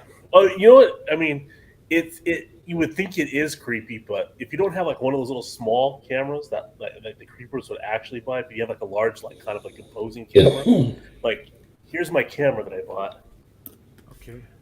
All right, all you stalkers that are watching right now, this is how it's done, I guess. So. Oh, that's the camera you had? This is the camera that I bought. And you didn't get arrested? No. When you're so obvious, people say you can't possibly be a creeper for it. Well, what about the people who are creepers that are like, oh shit, now I'm on camera? Yeah, they wear members only jackets and have mustaches, and they look mustaches. Obvious. Okay, watch out for them; they're out there. Members only. As long as you didn't buy the pink one, you were all right. There was a beige one that's been in my closet for a while. I remember the beige one with the glitter shit on the shoulders. No, I didn't do the glitter, but that was a hand-me-down from my dad. It just kind of like. I don't know if it was glitter, but it had that shiny stuff. I mean, I remember the little thing around the neck. Are we actually discussing members-only jackets? I mean, is this something we're doing right now? Oh my goodness! I don't know how members only got such a bad name, but yeah, they every mustache glasses wearing, Oh, and it has to be the certain glasses too, the cop glasses. Can I see your registration? Hey, Stella, pull that one back up again that you put up there. Mainly because it blocks fourth out. No, I'm just kidding. Spider-Man No Way Home was just a remake of Into the Spider-Verse animated movie. It was an opportunity to bring Miles Morales in. I don't think they're going to, like I said, Sony doesn't have to. People seem to have this bullshit narrative that Sony needs Spider-Man to make good Spider-Man movies. The best Spider-Man movies ever made came from Sony, including Into the Spider-Verse is my favorite one. Spider-Man 2 is one of the great superhero sequels of all time, period, no matter what era it is. Yeah. Spider-Man was groundbreaking. So before I even get to a Marvel movie, which would be No Way Home, I've already got 3 that have nothing to do with the MCU.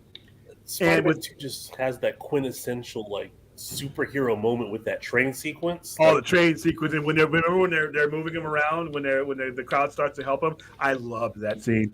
But here's the thing about Miles Morales. Sony, if you're watching, get a life. But no, Sony, if you're watching, listen, you got this deal with Amazon.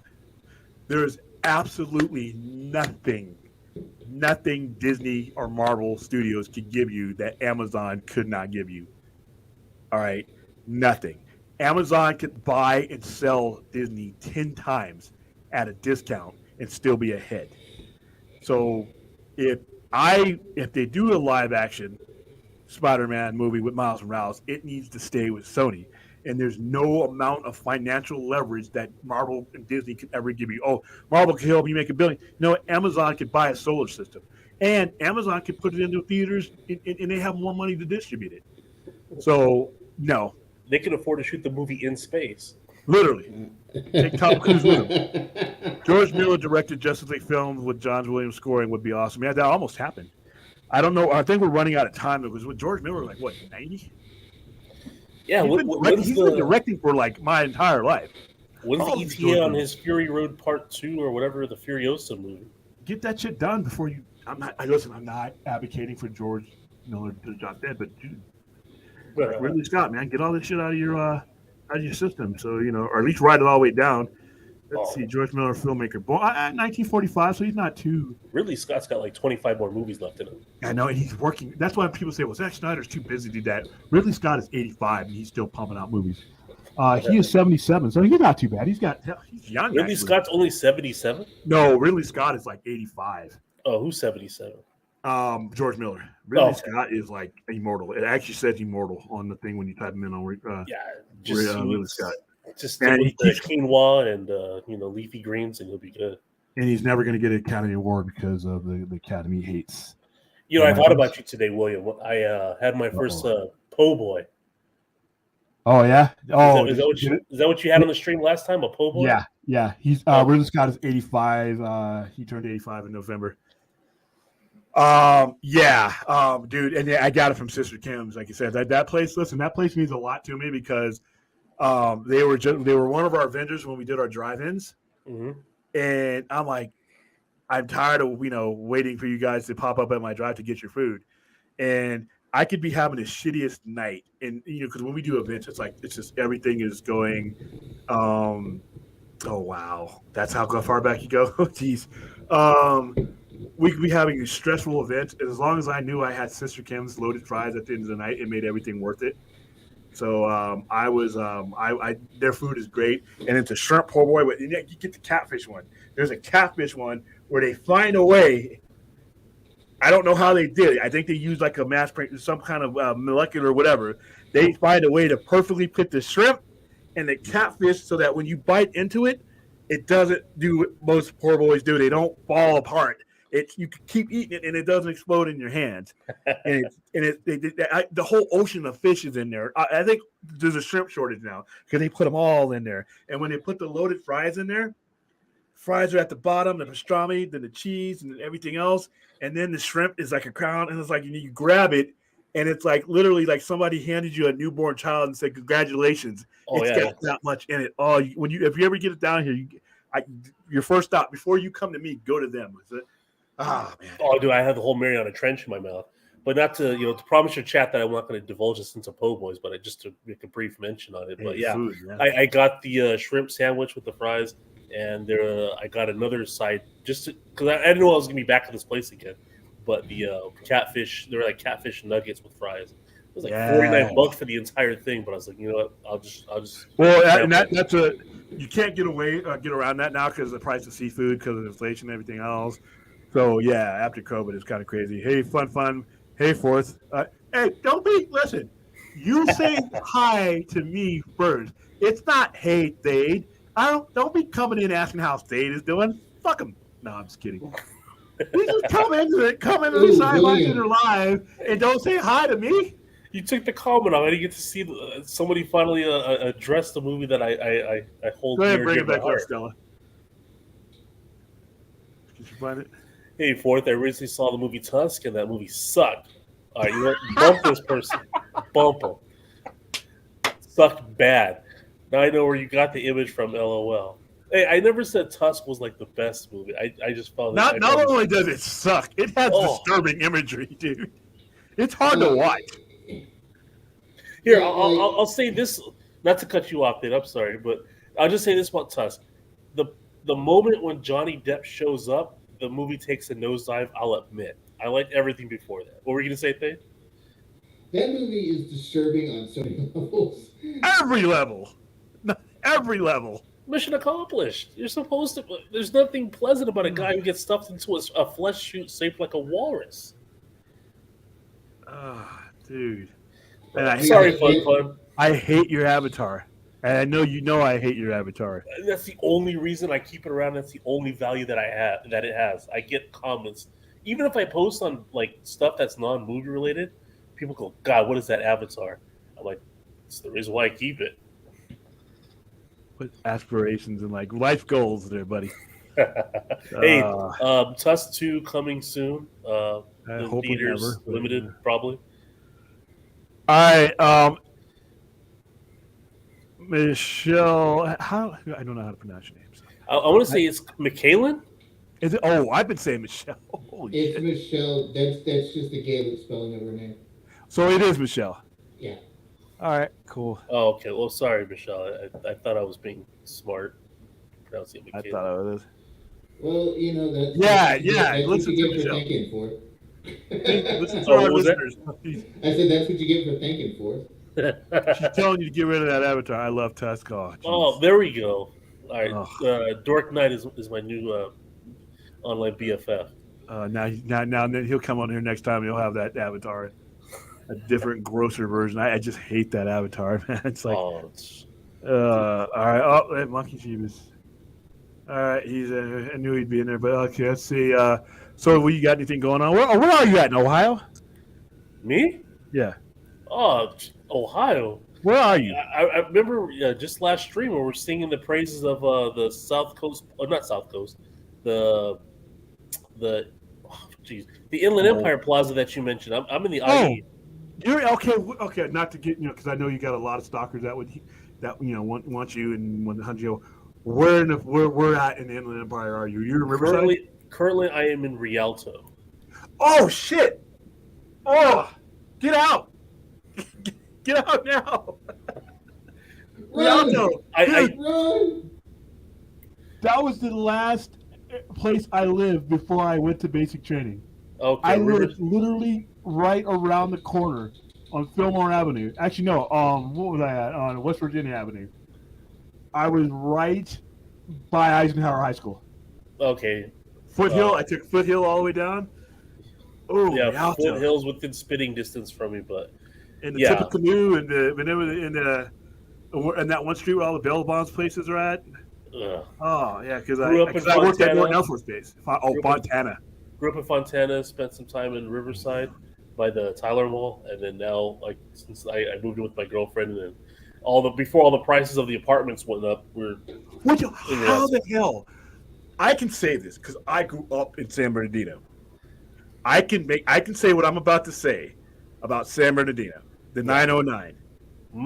It is the armpit of California. It is. How are we getting? I've seen the home prices of what's going on in San Bernardino, not LA. San Bernardino. The prices of the houses are what in the hell? Yes. And they're getting it. And I don't know how people make selling houses at like what? Highland is not a city, by the way. Highland is not a city. Is it? It's not? No, Highland is a street. You know what how Highland became a city? Because rich folk were like, "Ooh, I don't live in San Bernardino County." Hey, where are you from? Oh, I'm from Highland. Well, no, you have San Bernardino. Okay. You have Redlands and then Highland. I thought Highland was Redlands was kind of like the barrier between San Bernardino and Highland. No, Redlands was in Riverside County. See, Highland is remember Highland and Del Rosa and all that. Highland is when I was growing up, Highland wasn't considered a sub district or whatever the hell it was. Highland was just a street. Now Highland is I'm like, what? I'm like, okay, but I've been to San Bernardino last year and I looked at it. I went down to where Central City Mall used to be, or Carousel or whatever. Yeah, where it's all boarded up and the crack dealers and stuff like that took over it. Yeah, it's depressing. I remember you could walk from Inland Center Mall. Remember that? Inland Center Mall was right down the street. You're like, why do they have two malls within throwing distance of each other? And you realize when you walked in, one was ghetto and one wasn't. And I'm like, okay, question answered. Oh, talk about it. It's great. It's if you're into like filmmaking and stuff, you need something that's like post-apocalyptic. Yeah, if you want to escape from San Bernardino, which is what I did. Oh, yeah. Listen, there's always going to be a part of San Bernardino that's in my childhood. But when I went back there, remember Krikorian Theater? I don't know how long you lived there, but dude, I mean, I loved that. How you doing, Michelle? Want to go and bring that back up? No. I had a huge smile on my face to see some of the antique places. I remember as a little girl helping my parents shop, and they still have. Yeah, San Bernardino is not that place though. No, the Krikorian, actually, they got an update because what's the exit for the Krikorian? It's like Alabama or like after maybe like Tennessee exit, something like that.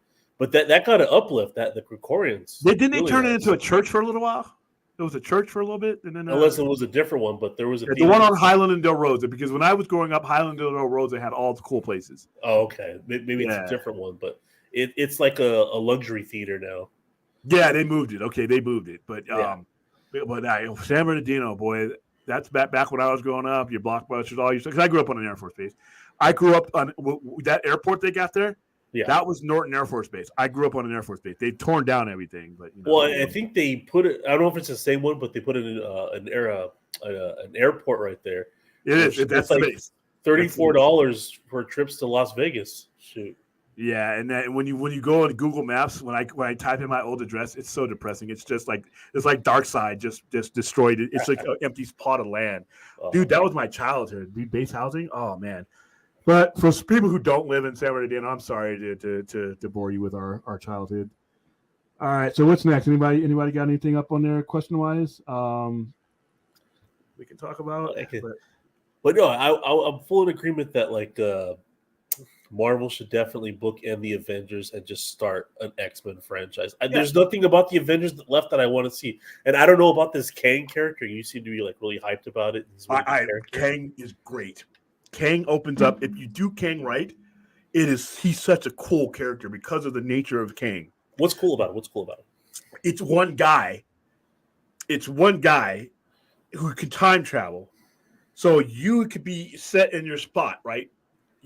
I could be me just living in 2023, and I can meet this guy 10 times because his future self could visit me.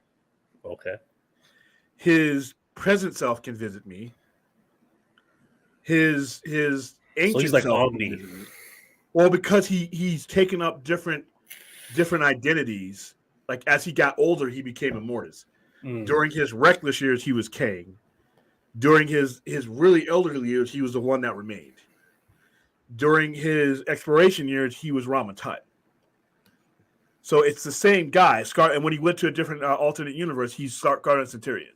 And he's more powerful than like Thanos, or what's his angle with Thanos? Thanos is an idiot. He doesn't have any actual powers, but he's a genius level intellect, and he uses things like Kang is from the 30th century. All right. Ramatut is Kang, but he's an older version that went on a different route. What's the last one? The one I just named before? Not Ramatut, but Immortus. Immortus is the benevolent version of him that has grown a little bit older and does not doesn't want to act that way. He usually helps his other selves beat his other villainous selves. The one who remains has seen it all. He knows how it's all going to end, and he doesn't want it. He wants to end the cycle, and that's why when you saw him in Loki, that guy, the one who remains, that's who that is. He's trying to warn them that he's kept all these things in place, and if he wanted to hand it over to them, because he didn't want to do it anymore. But if you killed him, there was no one in that time loop that was going to defeat all the various versions of him, which is why you have Kang now, because the one that remained defeated all of his former selves and ended their timelines. So wherever they were at, he defeated them so that they didn't go forward, so they didn't exist. All right, so it's a fascinating thing when you talk about the linear time concept, or when you talk about string theory, and when you talk about alternate realities and cause and effects of a timeline, because technically, in the Marvel comic universe, he's alternate versions because of alternate things sprung out. In the comic book, it's linear. It's linear. So you're seeing the same guy throughout time. Okay. So Iron Lad in the comics is the younger version of him that is destined to become him. And he's always trying to fight against that destiny, but he can't, because if he doesn't become King, he doesn't become Immortus, and he doesn't become all the other ones that actually do valuable things throughout time. Even though Kang's a piece of shit, Immortus isn't. The one above all, not one above all, that's the Jack Kirby. The one who remains is benevolent. He has to do these things. He has to become these things, or otherwise time gets disrupted. So Iron Lad, who is a kid version of Kang, has to become Kang, even though he knows how evil Kang is, right, and what Kang does and who Kang kills. So it's a weird, fascinating story because you cannot deny your destiny. Right. And so that's what the Kang does. Determinist type of philosophy. Exactly. And like I said, when people say that explaining why there's 4 Batmans would be impossible, it would confuse the fans. What I just explained to you should have twisted your brain in a pretzel, but they will. When they roll it out, everybody will understand it. So, all right, how come nobody gives the movie Wrong Turn and the remake of The Crazies their props as good horror movies? Because they're not very good. Well, the only thing I can watch about Wrong Turn, and I'm still a sucker if you put like a favorite, actress, a pretty actress in the movie that I like that has kind of a legacy, I'll watch it. Elijah Dushku. Well, I wish her career was bigger than what it was. Okay, these last two, Kroll was a classic. But Kroll suffered from the fact that it was made only because Conan the Barbarian was successful, and the same thing with the Beastmasters. Beastmasters is actually pretty good. Is Kroll any good though? Yeah, Kroll's good. Kroll's a classic. It is what it is. I think it's 1983. Kroll's actually done well, and it was done high budget, but it was one of those movies that it was a copycat movie in my opinion for a lot of people. But Beastmaster was a okay. What? Let me bring up Beastmaster because I always thought there was something about Beastmaster. I love Beastmaster. Mark Singer, Anya Roberts, rest in peace. Beast, and they had a TV series, Beastmaster, that actually, and the sequels to Beastmaster are garbage. Skip those. Okay, Beastmaster was made in 1982. Ooh, that was a big year for movies. Its budget was $9 million. It made 14. Okay, doubled it. What was the rating of Beastmaster? That's what I'm looking for. What was the rating? Because that rating was, I think it was PG. And that is not a PG movie. Dave, can you find the rating of Beastmaster? Because I'm looking at it, I can't find it. Oh, here, I found it. It's on PG. Okay. You go watch Beastmaster. That is not a PG movie. That movie is fucking disturbing. There is a scene in Beastmaster where they kill the parents. She transfers the baby, which is the Beastmaster, from the mother's womb to a cow, cuts the cow open to get the baby. All right, we're already at R. Can you hear me? I can hear you. Yeah, I was having trouble with my mic. Sorry about that. All right, and then Tanya Roberts and some other girl are running around naked or topless. There's a crap load of violence in that movie. There's these things that are in the movie, and they're gruesome as fuck. They're like bat things, or they're humans, but they have these like wing things, and they close you up. And when they open, they've eaten all the flesh, and the bones drop out. That is not PG, dude. And people were getting cut open, and I'm like, PG what? Now, PG for me, growing up on Jason and Brady and all that, PG for regular ratings-wise, they'd get canceled today. So Beastmaster's a classic, but PG? Okay. Have you ever seen the Death Stalker series? I think well, it's so. like saying the first Conan movie, Conan the Barbarian was tame. It wasn't. You had a bowl full of you had a giant vat full of human soup. Keep that up there for a second. So what would you say? The first Conan? Oh, first Conan movie was Conan. Conan was R though, wasn't that? Conan the Barbarian was R, wasn't it? Yeah, but it almost bordered on other things. Like, well, we didn't know what X rating was as far as those type of movies goes. There's a lot of nudity in Conan the Barbarian. There's a beheading. It opens up with literally his mother being beheaded. That's why you got to watch Death Stalker. Yeah, there's all kinds of topless chicks hanging around James Earl Jones's crib, and he says, "Hey, this is power," and they just jump, and I'm like, "Whoa, okay." Steel is not power, my friend. This is what I've taught you. This is power. And then he just raves up and he says, "Come to me, my whatever." And she just jumps and dies. I'm like, "Whoa, okay. Your voice is what did it, James. You had no I gave you this. Yeah. Conan was great. Conan the Destroyer fucking sucked. I'm like, dude, that was a dreadful movie. Remember, Wilt was in that movie, and Grace Jones was in that movie. I'm like, whoa, jeez. That movie was dreadful. I'm like, you had to do a sequel to it, didn't you? All right, Michelle, I actually have a question. Do you really think Sam can fill Steve's shoes in the next cast? Yes, he can. And it is very, very, very important that he does. He will impress. He will impress. And this is why he already has. What he said at the end of Falcon and Winter Soldier is, like those X-Men lines stick with you? The line he says to that senator when he flies down and talks to that senator after he delivers what's her face is that flag smasher's body to her. Yeah. And he says that we got to do better. You need to do better. Here's what he said. It is I repeat this line over and over again. I'm a black man wearing the stars and stripes, and there's a million people that hate me because of that, but there's nothing I can do. I don't have. Here I am, no superpowers, no blonde hair, no blue eyes, no super serum. The only superpower I have is that I think we can do better. You can apply what he said to just about anything when it comes to America, or from left to right. And the fact that they did not stray away from the race issue when it came to that, because it was very important. What he does as Captain America, what he does as Captain America is he reinforces that we as black people, we're not guests in the country. We are part of the fabric of the country. All right, and that's something that we have to deal with. And the fact that we're bringing that to the surface in a superhero context is great because everybody gets to see it, and they get to see this guy, this Army officer, this combat veteran, this Captain America, and you have to come to the reality that whether some of you men are like, we're part of the country, and you don't move forward. And what he was trying to tell you, and the whole point of him being a Captain America, is that we've become an ideal that everybody's a part of. And the people who can't acknowledge that are your enemy, but we can beat them. And I love, and it mirrors the comic books.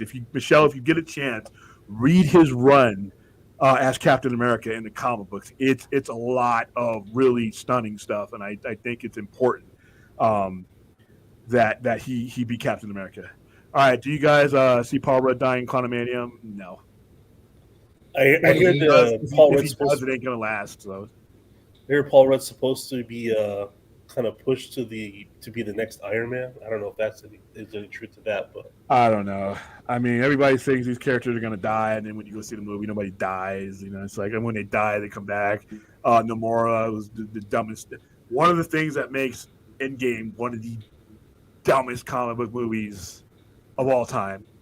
We can't bring Scarlet Witch, or not Scarlet Witch, but Black Widow back because of the way she died. Wait a minute. Didn't Gamora just die the same exact way? And she's standing right there. That entire movie was an insult to intelligence, but yet it's $2 billion, whatever. They need to put just characters in there that are meant to die, just like in the traditional movie sense. Yeah, let Jim Starlin take care of things. He'll kill everybody on the screen. All right, question with how enthusiastic Gunn is about the Flash. How likely do you think we are to get the Flash 2? And why can't I read tonight? And how that factor into their plans? Wouldn't that be an Elseworlds by default? Not necessarily, because he's not doing a reboot. He's doing a selective realignment. If he's leaving his options open, so if the Flash makes $1 billion. And there's still a story to be told that he could line up with what he's doing. Once he rearranges and lines things up, he can do anything he wants. And you can use that Flash as a tool to do so. So if it does well, he can keep it. He can keep anything he wants to because he's not doing a full reboot. When you want to wrap your head around what James Gunn is doing is, that sounds like some bullshit they would do, you Black Afro, yeah. If you want to wrap your head around what James Gunn is talking about or what it looks like he's doing, watch Star Trek The Next Generation, Yesterday's Enterprise. That linear time and rearrangement is exactly what I think he's doing. All right, I'm so proud of what you're saying, William. Yeah, it's a good story. And it's like I say, as obviously I'm biased, but to see as somebody who wore the Stars and Stripes on my shoulder. And coming from our history as a country, as we progress to where we are now, there are still people, and not everybody's a racist, that they just still can't comprehend. It has been put to them as we're some other, that we're some special case. We're not. All right, we have been here as long as the country's been here. Before the United States was the United States, we've been here. We have fought in every war, and that's when I see him as Captain America, even if it was for temporary. He is literally putting on the ideals of the country that a lot of people don't want him to be a part of. And when he says a lot of people hate me for, there's 1 million people out there that hate me for that. There's nothing I can do about that. There's nothing we can do about those people. All we can do is exist at the best level that we could do. And after that's being a combat veteran, that's being a soldier, that's being a business owner, or being Captain America. And I love that last 20 minutes of that show. And so to answer your question over and over again, I think Sam Wilson being Captain America is critical. Let me go to the Flash topic that was brought up. Now, this whole idea that Flash is going to alter the timelines to bring in the James Gunn's DCU, does that make him like a villain technically? No, it makes him. He's an idiot because the way he does it in the comics, he means well, but he had the consequences are he's not evil. The actual Barry Allen that does it is not evil. He just doesn't realize what he's doing. There are evil Flashes within there that are going to try to, even in the movie, that are going to try to stop him because the things he's trying to fix erases their line. Right, because it doesn't only erase the line of the heroes, it changes the line of the world. Exactly. So let's say the Flash alters the timeline and you're no longer William, the podcaster comic book shop owner, but you're William, the postal worker. Yeah. That's not a good thing. So do you think there's some obligation to reverse the timeline back to what it was? He tries to, but he doesn't. He can't. He does it. And the whole purpose is the storyline narrative because they wanted to change things and keep things familiar enough to where you didn't completely drop off. All right. And that's what happens. But what James Gunn is doing has been happening in comics for 50 years now. A new guy takes over a group of books, and he examines everything. He takes inventory of what he can go forward with, and he realigns things to where he retcons things. Like if you're taking over X-Men, and there's a group of characters that you can go forward with, you can continue a storyline with because this is perfect. But the Mariah McTaggarts and the Sean Cassidys and some of the characters, they disappear for a little bit. But when you see them again, it's under his narrative. And that's that they give the creative licenses to the people who are doing the writing because it's their story. Like if I take over from John Byrne or Chris Claremont, I'm not necessarily going to continue what they did. You know, that's their legacy. If I'm going to take the X-Men, I'm going to maybe take them in a Hickman direction. I'm going to do some things. You know, sometimes it's not dramatic and you rarely even notice it. You just realize, oh wow, that guy's gone. But in a movie, you can't do that without people being like, well, what the hell did you just do? You know, unless it's Endgame where it's basically shit that they give you on a plate and then Marvel fans are like, oh, give me more, you know. But in other movies, if they were to do that, people are going to have some questions and that might collapse the thing. It's going to be interesting to see how he does this because how he handles this, to me, is going to dictate whether this is a success at all. If this is some sloppy shit to where it's broken up and, like I said, you just have the pieces of a universe that you're trying to build this brand new universe on, it's like trying to build a house on mud. Your foundations, whether you want to acknowledge them or not, your foundations are there. You didn't do this in a vacuum. You're here in this job simply because of what happened before. So the only way I see to go forward with this new universe is to resolve the old one. Yeah, or try to get back to the old one because that's for me and the Snyder fans, the Snyderverse is the OG universe, and the James Gunn universe is the Bastard universe. Well, it's the OG universe, but listen, I can't blame James Gunn for Walter Hamada's mismanagement. Yeah, I can't blame James Gunn for Ann Sarnoff and Tommy Emmerich's mismanagement. Well, as far as I'm concerned, the Hamada universe never even happened because it never materialized anything except. Well, yeah, but 5 years of B characters. But here's the thing, though. In all fairness, I can't ask James Gunn to come in, a visionary like this, and, you know, only if you do it the way I want it. I completely understand where he's coming from. What should happen, in my opinion, is if, you know, DeLuca and Abney should have been the ones put in charge to put a bow on what has came before. I don't need a bunch of movies. I just need, when I look back on this, I see my beginning, I see my middle, I see my end, however you do it. I put out a lot of cool-ass ways you can do it with. But they should have been in charge of everything that came before and worked with him to transition to what he was doing, you know, instead of giving us this piecemeal shit.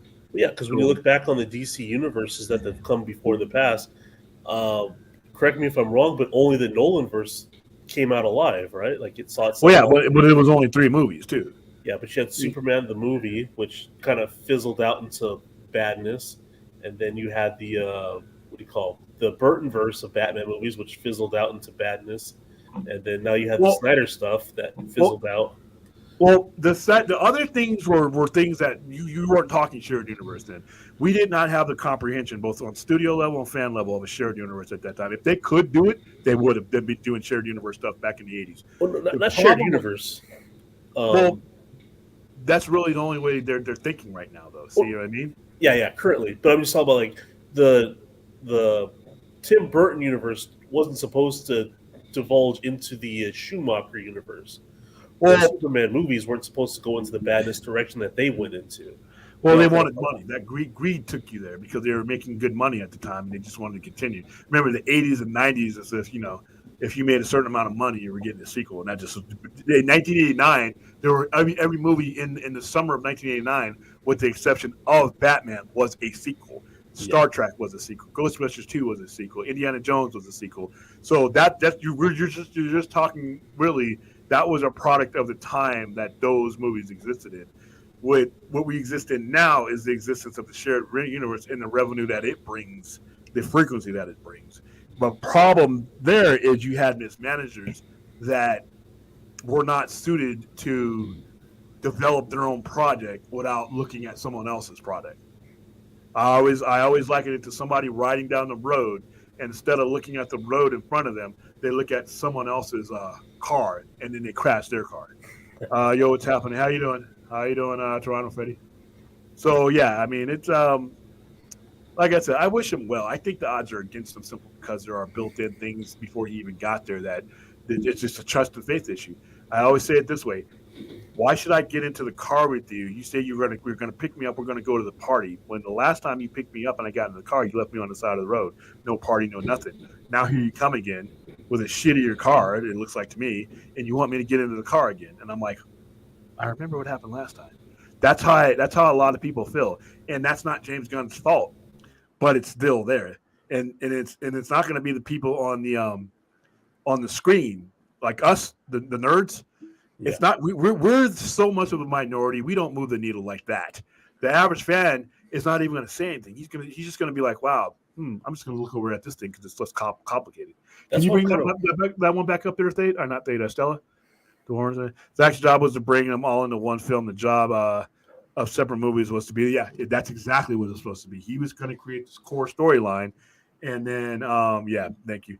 And that James Wan, and if you notice, Patty Jenkins, James Wan, all these other people were working with him alongside when they were doing BVS. They knew they were already named as directors. He was never supposed to be the end-all, be-all. It was supposed to be you started with the big guns, the big recognizable Trinity, because that's how you do it in DC. And then you branch off into the other things, and those are them other directors, and then we would have been done already. But that is it. Listen, never underestimate the power of good management. All right, the main difference between DC and Marvel from 2013 to 2020, 2023 was one company had good management, the other did. It's that simple. Yeah. All right, go ahead. Oh, and just with the gun stuff though, I don't see a clear. I know it's supposed to be like a technical 10-year plan, but I 4-year plan with the team option is what I call it. But with the renewal. But like when the Snyder stuff, it really just spelled out a clear forward direction to a Dark Side Ultimate mashup film. I don't know what we're gonna get with Gunn, and I got a feeling. Here's my guess, and we can rewind this back a couple years from now. With if it ever happens, there's nothing. I think Darkseid is the ultimate baddie in this universe, and I be honest with you, I think he's going to realign the universe. He's a traditionalist, and if he's a traditionalist that I think he is, he knows there's only one Darkseid. There are no multiple Darkseids. Right. Darkseid, Highfather, all those guys, the Apocalyptic, New Genesis all exist outside of the multiverse. You can scramble and do whatever you want to with the multiverse. It's never going to affect the new God side of it. That's why it's so hard for them to get back and forth. That's why the boom tube, all that is so important to them. So if he does that, I'm not saying Ray Porter should keep his keep his email and I hope he keep looking at does. email. But I think at some point you could see this because he's not doing a complete reboot. Here, I'll give James Gunn credit for this if he includes the new gods in this new Dark Side. Yeah, and I want to see. I want to see that Dark Side. I don't want to see a new Dark Side. Because that was the only disappointing thing about Zach's plan. There was no mention of new gods.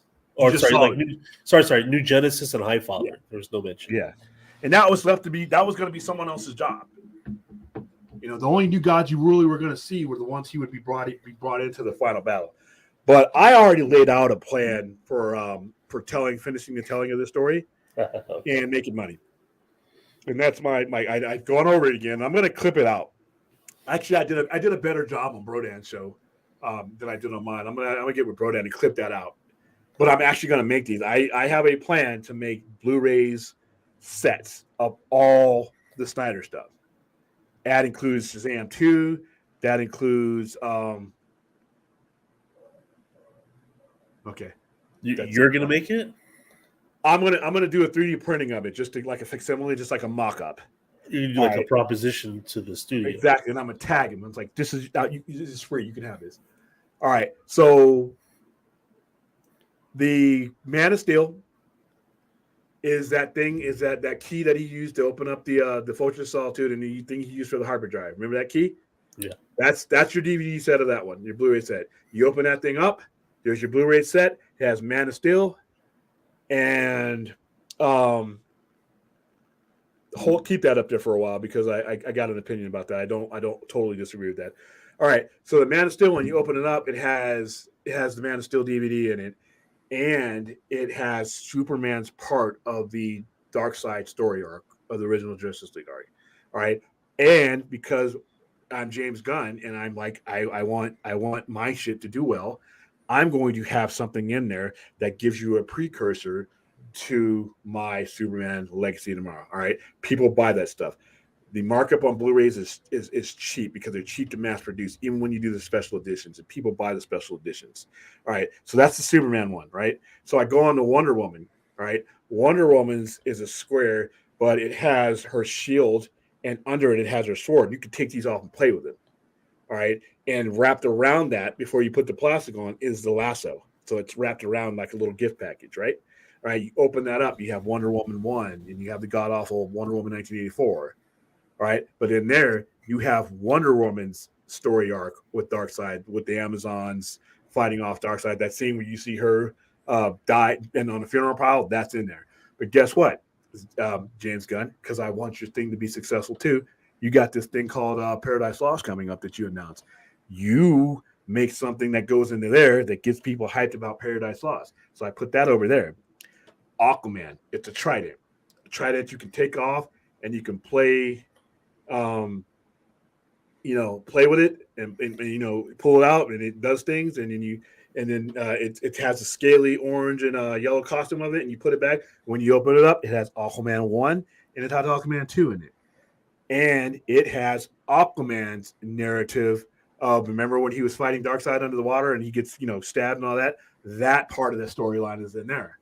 The Flash has a one with a giant lightning bolt on it that on one side and his new costume on the other one. Why? Because you have Flash 1 and you have Flash 2 in there. Or Flash, you have the Flash movie, but then you have his narrative during the whole Nightmare Saga, and you realize how extensive that one is, right? Right? So you have that one here, and it's just still his armored uniform from the first one. All right, BVS, you make it into the Batmobile that's in BVS. It slides back the top just like the car does, and you're looking down at the Blu-ray player or the Blu-ray.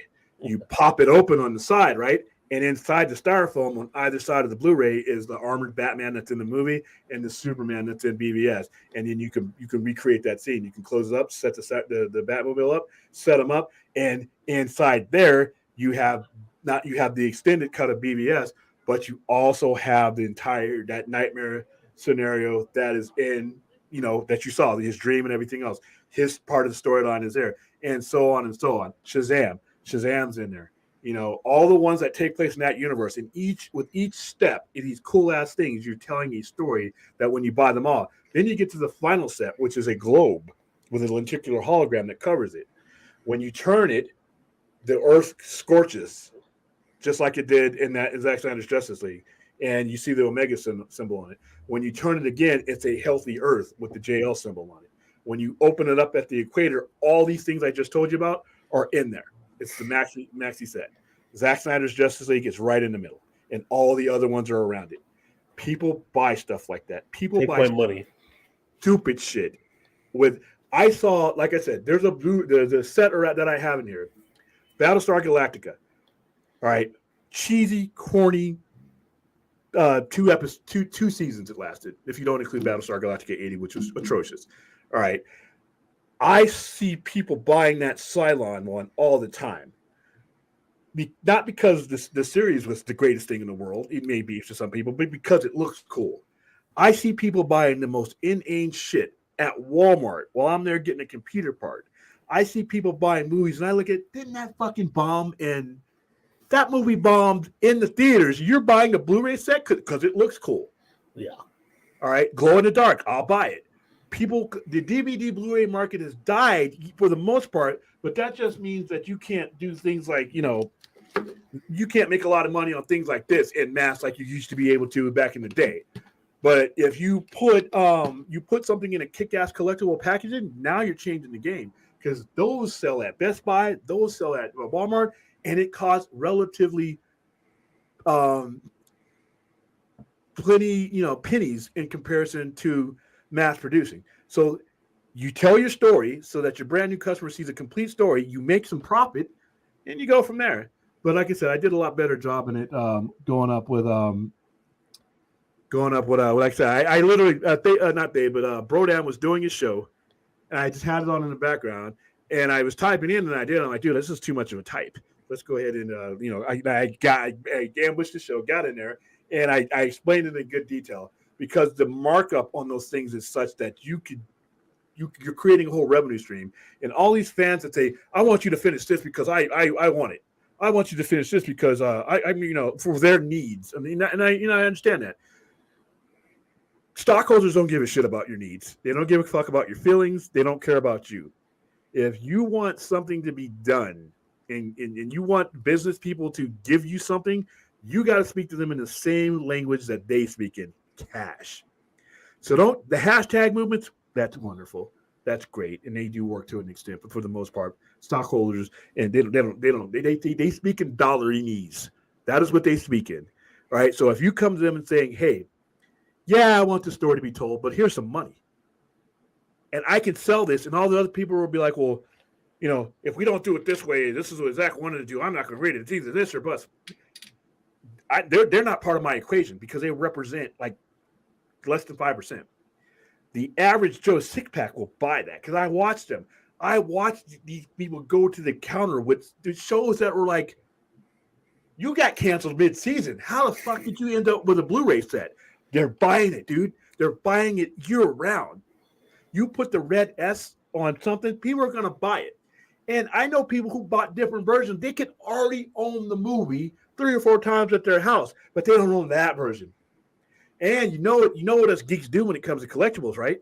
We buy 2 or 3 things because we don't want to open another one. Yeah. We don't want, here, kid, here's my son. You can read this, you can watch this. This is your copy. Here's my copy. So you're making double the money. I know people who do that with steelbooks. Exactly. So when you see these hashtags, you see these movements, and you see these people, say, well, it'll never happen. I'm like, they're basing their knowledge on bullshit. When you see somebody, well, you should do it because I want to see it, they're basing their wishes on bullshit. I'm saying cash. The conversation starts with money. Like, this cost you 14 cents to whatever to make, however, to make, because you got the mass production. They have the 3D print. They have everything to make this stuff in mass for cheap. Profit margin. You're literally making more money off of something you thought you already made all the money on. And guess what? Guess what you do next year? You come up with something else. Now that I've gotten you started with this cool kick-ass stuff that you could put on a mantelpiece, you could do whatever you want to. Come out with the pop figures or something like that. Giant pop figures that are the DVD covers. So Superman in the black costume is Zack Snyder's Justice League. You take the head off, it's there. A giant Pez dispenser, if you want to, where you pull Batman's head out and you put the DVD. Go wherever you want to. But what I'm saying is, don't be so dismissive on things that can make you money. and all these guys that are talking about, well, this guy wouldn't do it this way, and this is too confusing, and they'll never do it. You guys need to move on. Fuck all those people. I'm talking about money. I'm talking about cash. I'm talking about, you hear that register? You hear that? That's what I'm talking about. All right, so, all right, that dude Vince, I couldn't tell you how many Blu-rays, 4Ks, and DVDs I bought at Walmart for $5.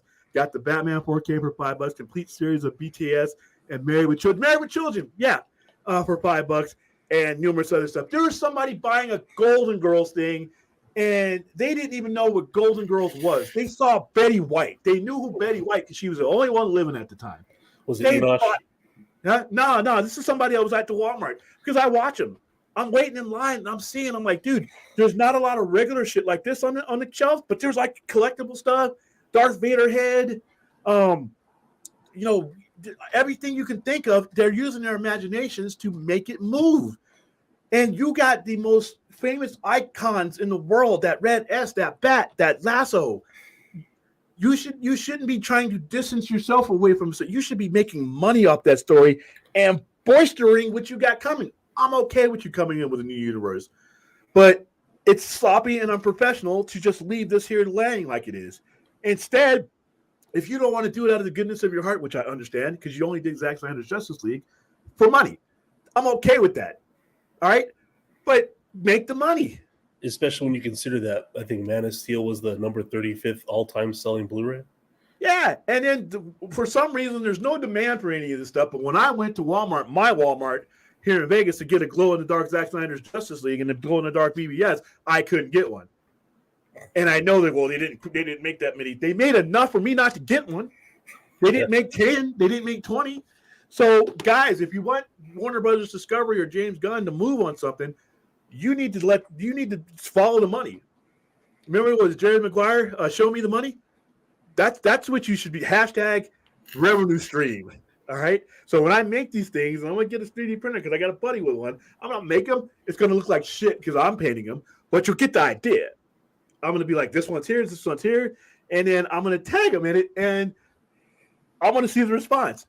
Enough people would buy it, and then you get your story. And you know what else you do is you can use that back into brand Elseworlds. Yeah. All right, that is where you get Elseworlds started. You know, they barely sell physical media at Walmart, Best Buy, and Canada now. But in America, like I said, there's still a market for it. Like I said, it's not the regular stuff. Like back in the day, we were like, oh, it's on TV because of streaming and physical media. The stores, there's no way to distribute it. But the Walmarts will buy it, the Amazons will buy it, Amazon exclusives, and you just start pumping out that stuff. I've seen so much stupid stuff hit the counters and sell. They're still selling Knight Rider on Blu-ray. Why? Because how many times can you can put Kit, a DVD or Blu-ray, in something that looks like Kit? 1,000,000 times. They sell. They sell. And I'm like, so yeah, but that's what I did on Rodan's show the other night. And like I said, I was on my way out of here, and I'm like, dude, let me, because I think it could work, man, and it opens up revenue streams. And you tell a stockholder that there's just bought a company that's $46 billion in debt. Hey, you want to make some money off of some shit you already have? Who's going to say no to that? If it is explained to them in that fashion, and do it in animation, not just because it'd be cheaper. Do it in animation because modern animation, not 90s DC animation. Modern animation is cool. Do it in the vein of Animatrix 2003. Do it in the vein of the shorts that went up to Blade Runner 2049. So yeah, man. Well, that'd be cool. So that's where I'm at with that. All right, that's just okay. I'm talking to you while you're here. So yeah, where's all right, so okay, children seek attention, those who respect. Okay, she's talking to somebody in the chat. That's why I got her there. So some of the stuff will get to the surface and it'll derail me. But yeah, man, make that money, make that cash. That's what I think you guys should do with it. But smash the like button. Yeah, smash the like button. It's free. Enosh will appreciate it. And if you go over to the Sci-Fi Center YouTube page, which is youtube.com/@the Sci-Fi Center, and add to my little measly subscriptions. But you know what? I could blow up my subscriptions if I just started, tagging people and making thumbnails of people and going after people, but we're not going to do that. I'm the boring nerd. Gets a little bit wild and crazy here, but not the kind of wild and crazy that gets you thousands and thousands of subscribers. Sorry. Black Star Afro says, I wonder if Zach's Justice League version of the Bat Tank is used in Rebel Moon. I think I need a cigarette. Do you think there's going to be any crossover with influence from his DC universe in Rebel Moon, or will Rebel Moon be all fresh? You just gave me an idea of the second version of BVS for the Wave 2. Give me that Bat Tank, that Frank Miller Bat Tank. Yeah. I can put anything you want in there. So now, not only do I have the Batman in his Dark Knight uniform that Ben Affleck has, and I have Superman in there, and then I have the mutants. Oh, dude, and I tied up. I have like a little bundle of mutants that you could tie up and reenact the scene. Money. Nobody starts the conversation with money these days. They start the conversation with, I was wronged, or they start the conversation with, it will never happen. Both of them are full of shit. Do you ever hear anybody saying, hey, we could do this. This is how much this would cost. This is where you make your profit. This is how you can make more profit. Nobody starts the conversation with money. Everybody likes to deny the fact that money is the main engine of all these things. They're not doing it for free. You start your conversation, and it usually, no matter what it is, whether it's the Move On crew or the hardcore 1%ers, they all start their conversations with stuff that doesn't matter in the world that the people that they're talking to. Your feelings don't matter to these people. All right, your ability to you telling people to move on doesn't matter to those people. Talk to the people who collect the cash. Those are the people who get that influence going. So that's what I say. But so I think we covered all of our topics, didn't we? I think you had a question from Michelle that you wanted to get back to. I think it was, do you think Bucky will eventually become White Wolf in the MCU? I don't know if you wanted to freeze that one. Yeah, send that back up there, Stella. Sorry, I went on my when I talk about creating stuff for money, there's a glow in my eye. It's a glow because it's cool stuff. It's what I do. I have to be creative. There's a million comic book stores out there. There's a million pop culture places out there. I have to be creative and make the connection with my customer. And that's the one thing DC Studios or films or whatever the hell they've been since the start has not done. They have not used their imagination to make the connection to their customer. All right, I wasn't sure about Sam and Captain America and the Winter Soldier. It felt like he was trying too hard. No, he is, because of all those reasons I gave you. All right, so I've been black for all my life, and I'm not gonna do the victim thing. I don't believe in that. But when you are doing things and when you are putting your place of what people perceive to be America, you have to try harder. You have to do things harder. Your margin for error, unfortunately, is this better now. But when my dad was in the military, when my uncle was in the military, when my grandfather was in the military, these are all people. These are all symbols of America, all fighting for the country. They had to do it harder. Their margin for error was slimmer. So him having to be Captain America, not only is he having to outdo a legend in Steve Rogers, but he's having to do it. And that's why his statement was so important. Before he even is thought of Captain America, the rest of the world is looking at him as that black guy. And also he's forcing through. And that was a beautiful narrative. Go ahead. Also to add on top of it, I mean, with being such a minority of people in the country that, it's almost like a Superman situation where, this new Captain America stands and represents the people. And if anything negative happens with him, as it does pertain to us in society, it reflects the people instead of with other races. It reflects that person. Yeah. It was like Barack Obama.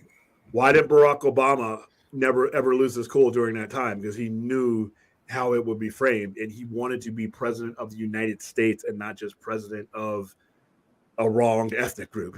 And I love the way Colin Powell was another person that was like that. So it's not a Republican or Democrat thing. Colin Powell's a hero of mine, Republican, and I'm not. But how he carried himself in a military that was not designed to fit him in, even though we had been here the entire time. Thank you, Stella.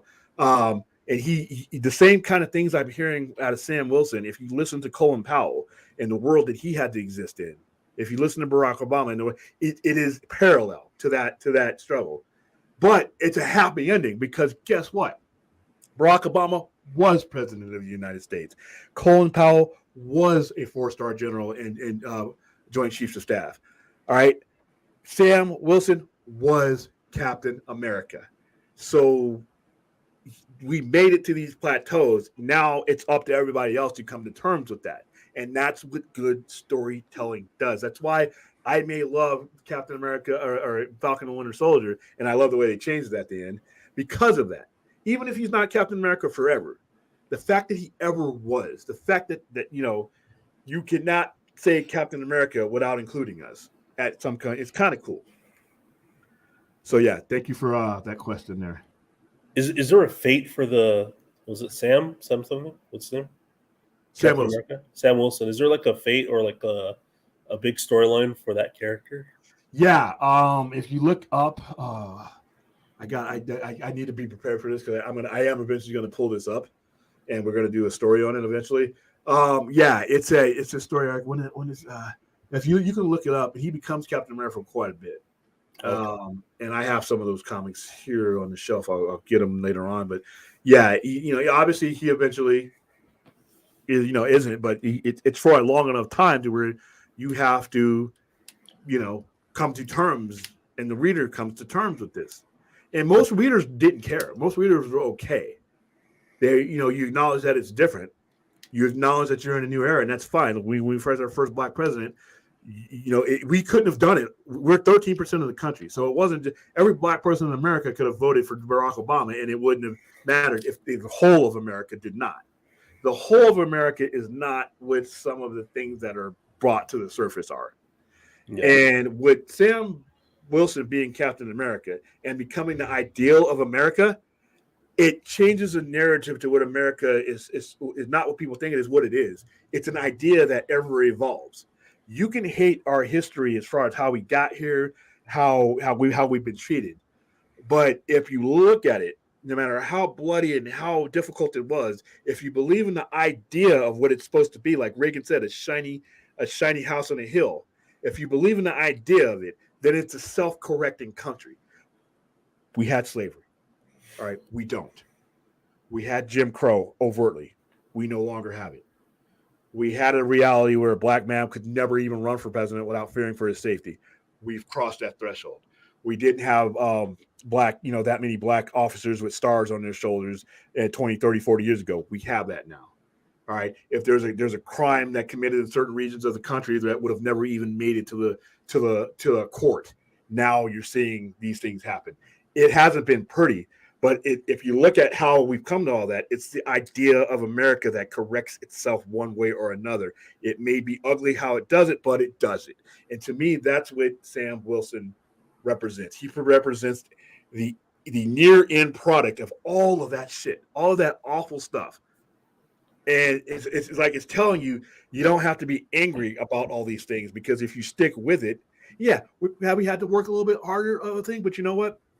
That's the fabric of the country. It's a self-correcting country for the most part. And that's what Captain America is. It's not the guy in the suit. It's the idea, and whether Sam was worthy enough to uphold that idea, and he was. That to me, that story just makes me happy. And when I saw that series, the way they did it, the enemy, the Flash Masters were kind of goofy, but to me, the enemy didn't mean anything. It was Sam's journey to become Captain America, is what that whole thing was about. And then at the end, where they at the end credits where it says Captain America and the Winter Soldier, that was the cool part for me. So that's what I liked about it. Go ahead and bring up another chat, Stella. Did we caught up? All right. Oh, it's 12:40 a.m. Oh, wow. All right, cool. I think I'm going to wrap it up, guys. I think we've been on for 2 hours and 40 minutes. I don't think there's anything else that we haven't covered. I've covered the crazy ass bears, covered Blood and Honey, covered Cocaine Bear. I even covered Cocaine Shark, which should be ridiculous, but it's not. We have Sharknado. Cocaine Shark is actually more realistic than Sharknado, because Sharknado was bullshit. It was fun bullshit. I got it. All right, I understand, but come on. They should try a cocaine NATO. Oh, Jesus. Well, Lord. Imagine don't being give caught me up in any that ideas. whirlwind. Don't give me any ideas. I don't know who's watching the show. I don't want to. Hey, I heard on the Point Extra Lounge in Sci-Fi Center Live, and this is a great idea. Hold on. Don't take my crappy ideas and the crappy ones you hear. Take my good one. Take my Blu-ray. Take my DVD idea. Use that, and it's free. I'm going to tag all you WBD execs. I'm going to tag you in it. You're probably going to hate me, and I'm going to post it on Twitter, and people are going to be like, "Wow, I'd buy that." All right, and I'm going to put a suggested retail price on it, and I'm going to put because I know how much it cost me. I'm put this is how much it cost you. This is how much you could sell it for.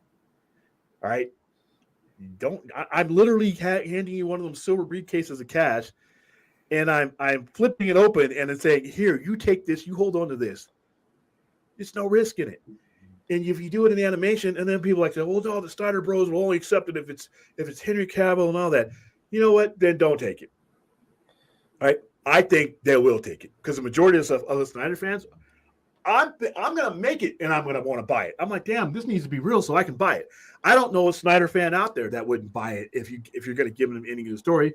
And the majority you have it, if it's just half of them, let's say I have half of them and I have all of the rest of Joe Sixpack. Ooh, is that Superman? Okay.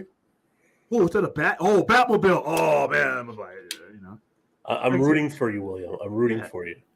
Like I said, in Warner Brothers, if you think that this can't sell, go hang out in the video section of Best Buy and go hang out in the video section of Walmart. All right. And you see the goofiness that's on their shelf. And then come back after about a week or so after it's been released, and you'll see it's gone. People are buying there's a Blu-ray set of the Jake Cutter, the Tales of the Golden Goose, a TV show I watched as a kid. There's a Blu-ray set out of there, I believe. It doesn't matter. You can package shit in diamond and sell the diamond. All right, still a question. Okay, she's oh no. I remember Remember what I told you guys I would rather do before I did that? Dying on my own vomit. I am not a romantic comedies. Critters, Snakes, and On the Plate, Gremlins, and Piranha are great movies. Critters, the original Critters is kick ass. Gremlins is great. Piranha. They've gotten a little bit crazy with Piranha. Now they're 3D and they're flying. But it's almost like Tremors. Tremors was cool until they came up out of the ground and started running. Then I'm like, okay, well, we're done there. So, yeah, this is some great stuff out there, man. All right. Okay, how come they made Steve Captain America in? Because that's what readers wanted. Falcon didn't keep readers. Falcon was never meant to keep readers. Falcon was always meant to be temporary, just like when Bucky became Captain America. You're always going to go back to Steve Rogers because that's the one you've been dealing with for since 1941. All right. It was never meant for Sam Wilson to be permanently, just like it was never meant for Steve Rogers to be permanent, or not Steve Rogers, but Bucky Buchanan. Remember when Bucky had the gun and he had Black Widow? You're always going to go back. Ghoulies is great. You're always going to go back to the standard because that is what's possible. But you can still, they went back to Steve Rogers, but they still told the story of a black man becoming Captain America. They still told a redemption story of Bucky becoming from the Winter Soldier and being Captain America. So yeah, we all knew that Steve Rogers was going to put the big A on his forehead back. We all knew that, but that doesn't mean you can't tell a story that includes other elements. It doesn't give people a chance to be that character. So they didn't do it because the sales were down. They did it because they used the characters around them to tell a different story. And with the complete understanding, just like in a Nightfall, we knew Azrael was coming back, or we wasn't going to be Batman forever. We knew Bruce Wayne was going to be Batman, even though Azrael was in all the books. We knew, but they used the costume, the cowl, to tell a different story. So that doesn't mean anything. Should William do a Cocaine Bear DVD collectible? Make it a bear head that holds your DVD and dispenses a powdery white substance. Hell, sell it at a dispensary. You know, hey, have it be a baby? No, it's a bear's head, and the baby powder comes out of his nose. Oh yeah, there you go. No, I have never seen a Magic Mike movie. It's about male strippers, and we're done. That's it. You lost me at male stripper. You're in Vegas. You never seen Thunder Down Under? No, and I never will. Culture, William. Culture. No. Hey, and if there's somebody out there watching that wants to go see that, and it's just not for me, man. It's not for William. You do you, but not me. I'll fly out there. We'll go catch a show. I don't even go see female strippers because it's a scam. Hey, come on, you can't. Listen, you go to a strip club. What can you? You got to sit there with your hands on it. You can't touch. You can't do anything. And if you lift your hand, some big 300-pound dude's going to throw you out. And you're only there so that they can get you in the champagne room so you can take all your money. So you get to pay all this money for a chick that you're not getting at the end of the night, and one you can't touch. No, so I don't go to strip clubs, man. I don't go to strip clubs. I mean, in the military, like I said, I watch guys get fleeced. We'd be coming back from deployment. Oh, gotta go to the strip club. Ooh, gotta go to the strip club. Watching them spend all their enlistment bonuses to some chick. Oh, I love you, baby. What's your name? Oh yeah, I love you. Oh, your dog tag. Oh wow, can I have these? Oh, and they just watch. I'm like, dude. And I'm sitting out there waiting because I'm the NCO. I gotta stay. They have to be with me. So I'm like, yeah, fine. Come out there. How much did you give her? $200. Wow, dude, $200. Could have gave that to me. I would have danced during your lap. I wonder how long the line will be for Cocaine Bear. Ha! I see. I get what you did there, Toronto Freddy. Get it? Line? How long will the line will be for Cocaine Bear? That's great, homie. I think it's going to be really long. I think people are going to buy the reserve seats. I'm going. I'll be devastated if it doesn't hit. Like, this movie should be a smash. It has to. There's no way. It is so ridiculous. It has to hit. And I want her to do her universe. What did we say? You still there? She wants to create a universe of animals on drugs. Yeah, I'm still here. I want to marry this woman now. She wants to create. Could you imagine this? Dude. Every movie's Cujo. Remember Cujo got bit by a bat and just fucked everybody up? Now Cujo. Could you imagine? We remake Cujo instead of him getting bit by the bat. He got a package of cocaine. So yeah, we had some fun. Any final thoughts, Stade? You there, man? You all right? Is he there? You? Hello? Is he snoring? I said I'm here. Yeah. Oh, okay. You're not hooked up. Is your thing? Okay, cool. All right. I'm just making sure. Hey, I don't want you to die on me on the stream and be like, hey, they just kept talking when he was dead. All right. You got any final thoughts before we wrap up this Odyssey? No. I think the animals on drugs cinematic universe should happen now. Elizabeth, thank you ahead of time. All right, William, Dave, what did you both think about Death from? I actually saw this movie because people were telling me I gotta see it. So I saw this movie. Death was the coolest. When you find out, okay, spoiler alert, I guess. Should I be even saying this? But all right, well, I'm just going to tell you the incarnate of Death. When you find out what it is when you finally figure out that's who he is. It's kind of cool. I thought that movie was pretty cool. I mean, I saw it on the the stream, but I wouldn't have gone to the movies and seen it. But William likes an animation. Oh, that's pretty cool. Cujo was one of the most European. Was one of those. I listen, you guys. Let me set the record straight. Keep that up there, by the way, Stella. I don't hate animation in general. I loathe 90s animation, specifically Batman and X-Men. I have my stated reasons why I loathe 90s animation, because you took stuff that was not for kids and you made it kid friendly. Batman is not for kids. X-Men is not for kids. I know that you as a kid, I saw that as a kid and that was my first blah blah. And that's fine. That is fine. All right. My Batman beats the shit out of people. My Batman crushes skulls with those gauntlets that block bullets. My Batman deals with enemies that disembowel people in the streets of Gotham. My Batman has a Joker who had no problems with paralyzing a woman and doing all that crazy stuff and killing jokes. My Batman goes to the morgue and examines bodies. My Batman goes to gruesome crime scenes. That's the Batman that Bob Kane envisioned. All right. My X-Men were dealing with mass murderers that they showed the mass murder of. All right. My X-Men has an assassin who gutted a person so bad that they had to have 90% of their body replaced with bionics. Okay. My X-Men has, all kinds of manner of things that are not for kids. Mr. Sinister was not for kids. Madeline Pryor was not for kids. The stuff that they did in X-Men were not for kids. But here I am with this soft, cuddly cartoon. And then that wouldn't have been the only thing, but they take the soft and cuddly cartoon and say, let's make the real life or the live action just like we did. And I'm like, what the fuck are you doing? All right. Do not sanitize things that do not need to be sanitized. That's my opinion. But animation in general, oh no, I think there's some great animation out there. And the modern Batman stuff and the modern DC stuff, even though the quality of the animation isn't all the greatest, the stories are great. The Dark Knight Returns on animation, awesome. Apocalypse, awesome. Because those things are meant for the contemporary audiences that those characters were designed for. Like I said, 90s animation, X-Men and Batman, I have as much use for that as I do for a G-rated slasher.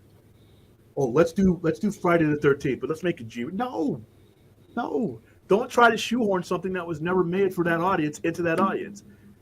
And then, be surprised when you got guys like me who saw the blood and guts that these characters do, and now you've neutered them. So the Mega Red that was in that cartoon was the Mega Red that Jim Lee developed and put in X-Men 1990. That wasn't for kids. The one that they put in that cartoon was for kids.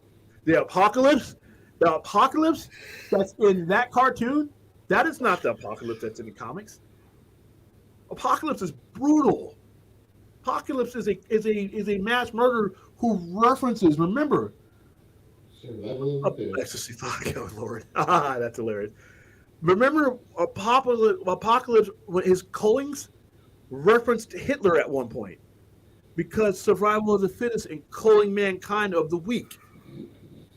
Yep. Remember that conversation that him and Magneto had in Age of Apocalypse? That's not for kids, all right? But they did it. So there you go. What about Batman the Animated Series? You probably have a lot of people your age, 25 to 40, that never got into Batman. Oh, okay. I'm sorry. That's all I have to say about that. I'm sorry. Hey, listen, go back to that, please, Zella. Hey, Vince, man, I'm sorry I wasn't there for you, man. I'm sorry that when you were sitting down as a kid and you were watching that soft and cuddly and colorful and whatever the hell that was, cartoons in the 90s. I'm sorry that I wasn't banging on your door and saying, Vince, come to me. Come with me right now. Let's go to the Sci-Fi Center. Let's go. Let me put Dark Knight Returns in your hand. Let me put Killing Joke in your hand. But I couldn't, because you know why? Because I couldn't give that to you as a kid. It's because it's not for kids. All right? Those stories and those characters are not for kids. So it would have never happened. So congratulations, you came up through the Batman cave through those stories. I'm perfectly okay with that. All right. Well, like I said, the other day there was an argument on Twitter between some people we know. I won't name names. Oh, but okay, yeah, one of them was trying to teach the other, who is a big, huge Superman fan. Yeah. Superman okay. I know. I saw that one, and that made my head spin. Yeah. And he said that, well, the Superman that everybody knows is the animated Superman from the 90s and Christopher Reeve. And I'm like, clearly you didn't read the comics. Yeah, and you know what? Here's the caveat about that, because I don't have as much problem with the Superman that they presented to you in those cartoons, because that was consistent with what Superman was. That Batman, and I watched that series. All right, and X-Men, those are not, like I said, those are not what those characters were designed. You redesigned those characters for, you took out the heavy salt and the vinegar, so the little kids, stomachs wouldn't get upset. No, That's what you did. The point of what I was saying, though, is just because that's what you saw doesn't mean that's not what all of us saw. You know what I'm saying? To sit there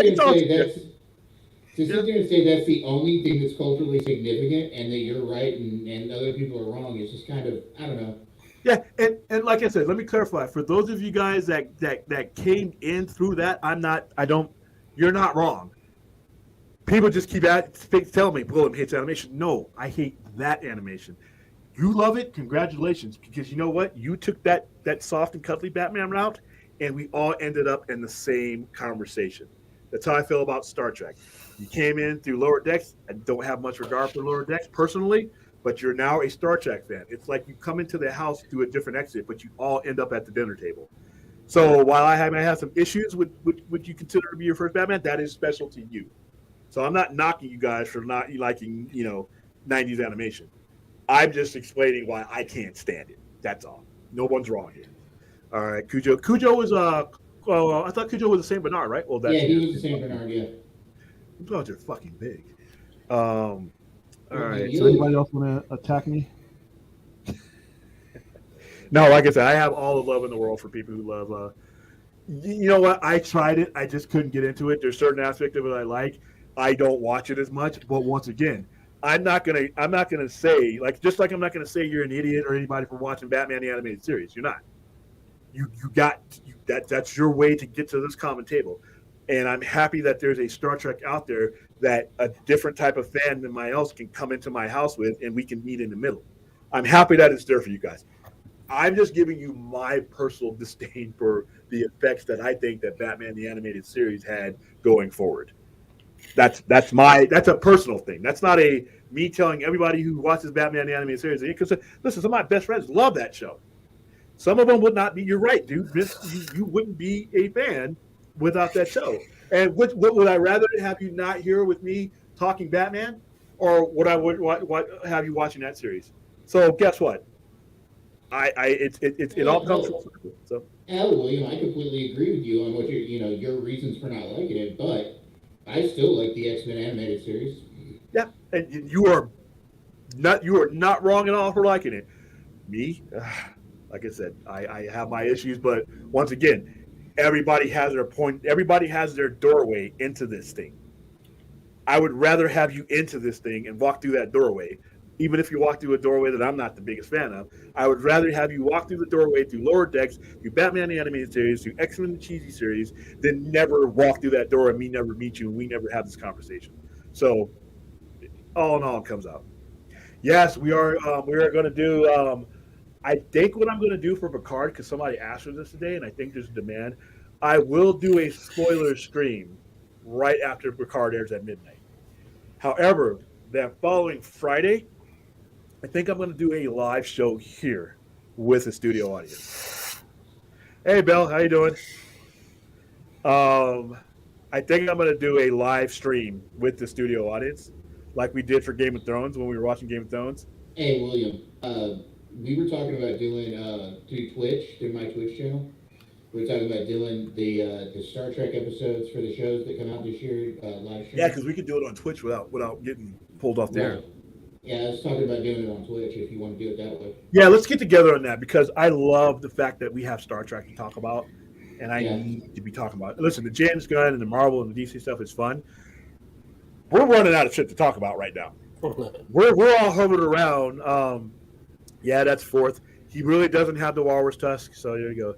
Can you do what? Yeah, there you go. Yes, we're going to do that. We're going to do that.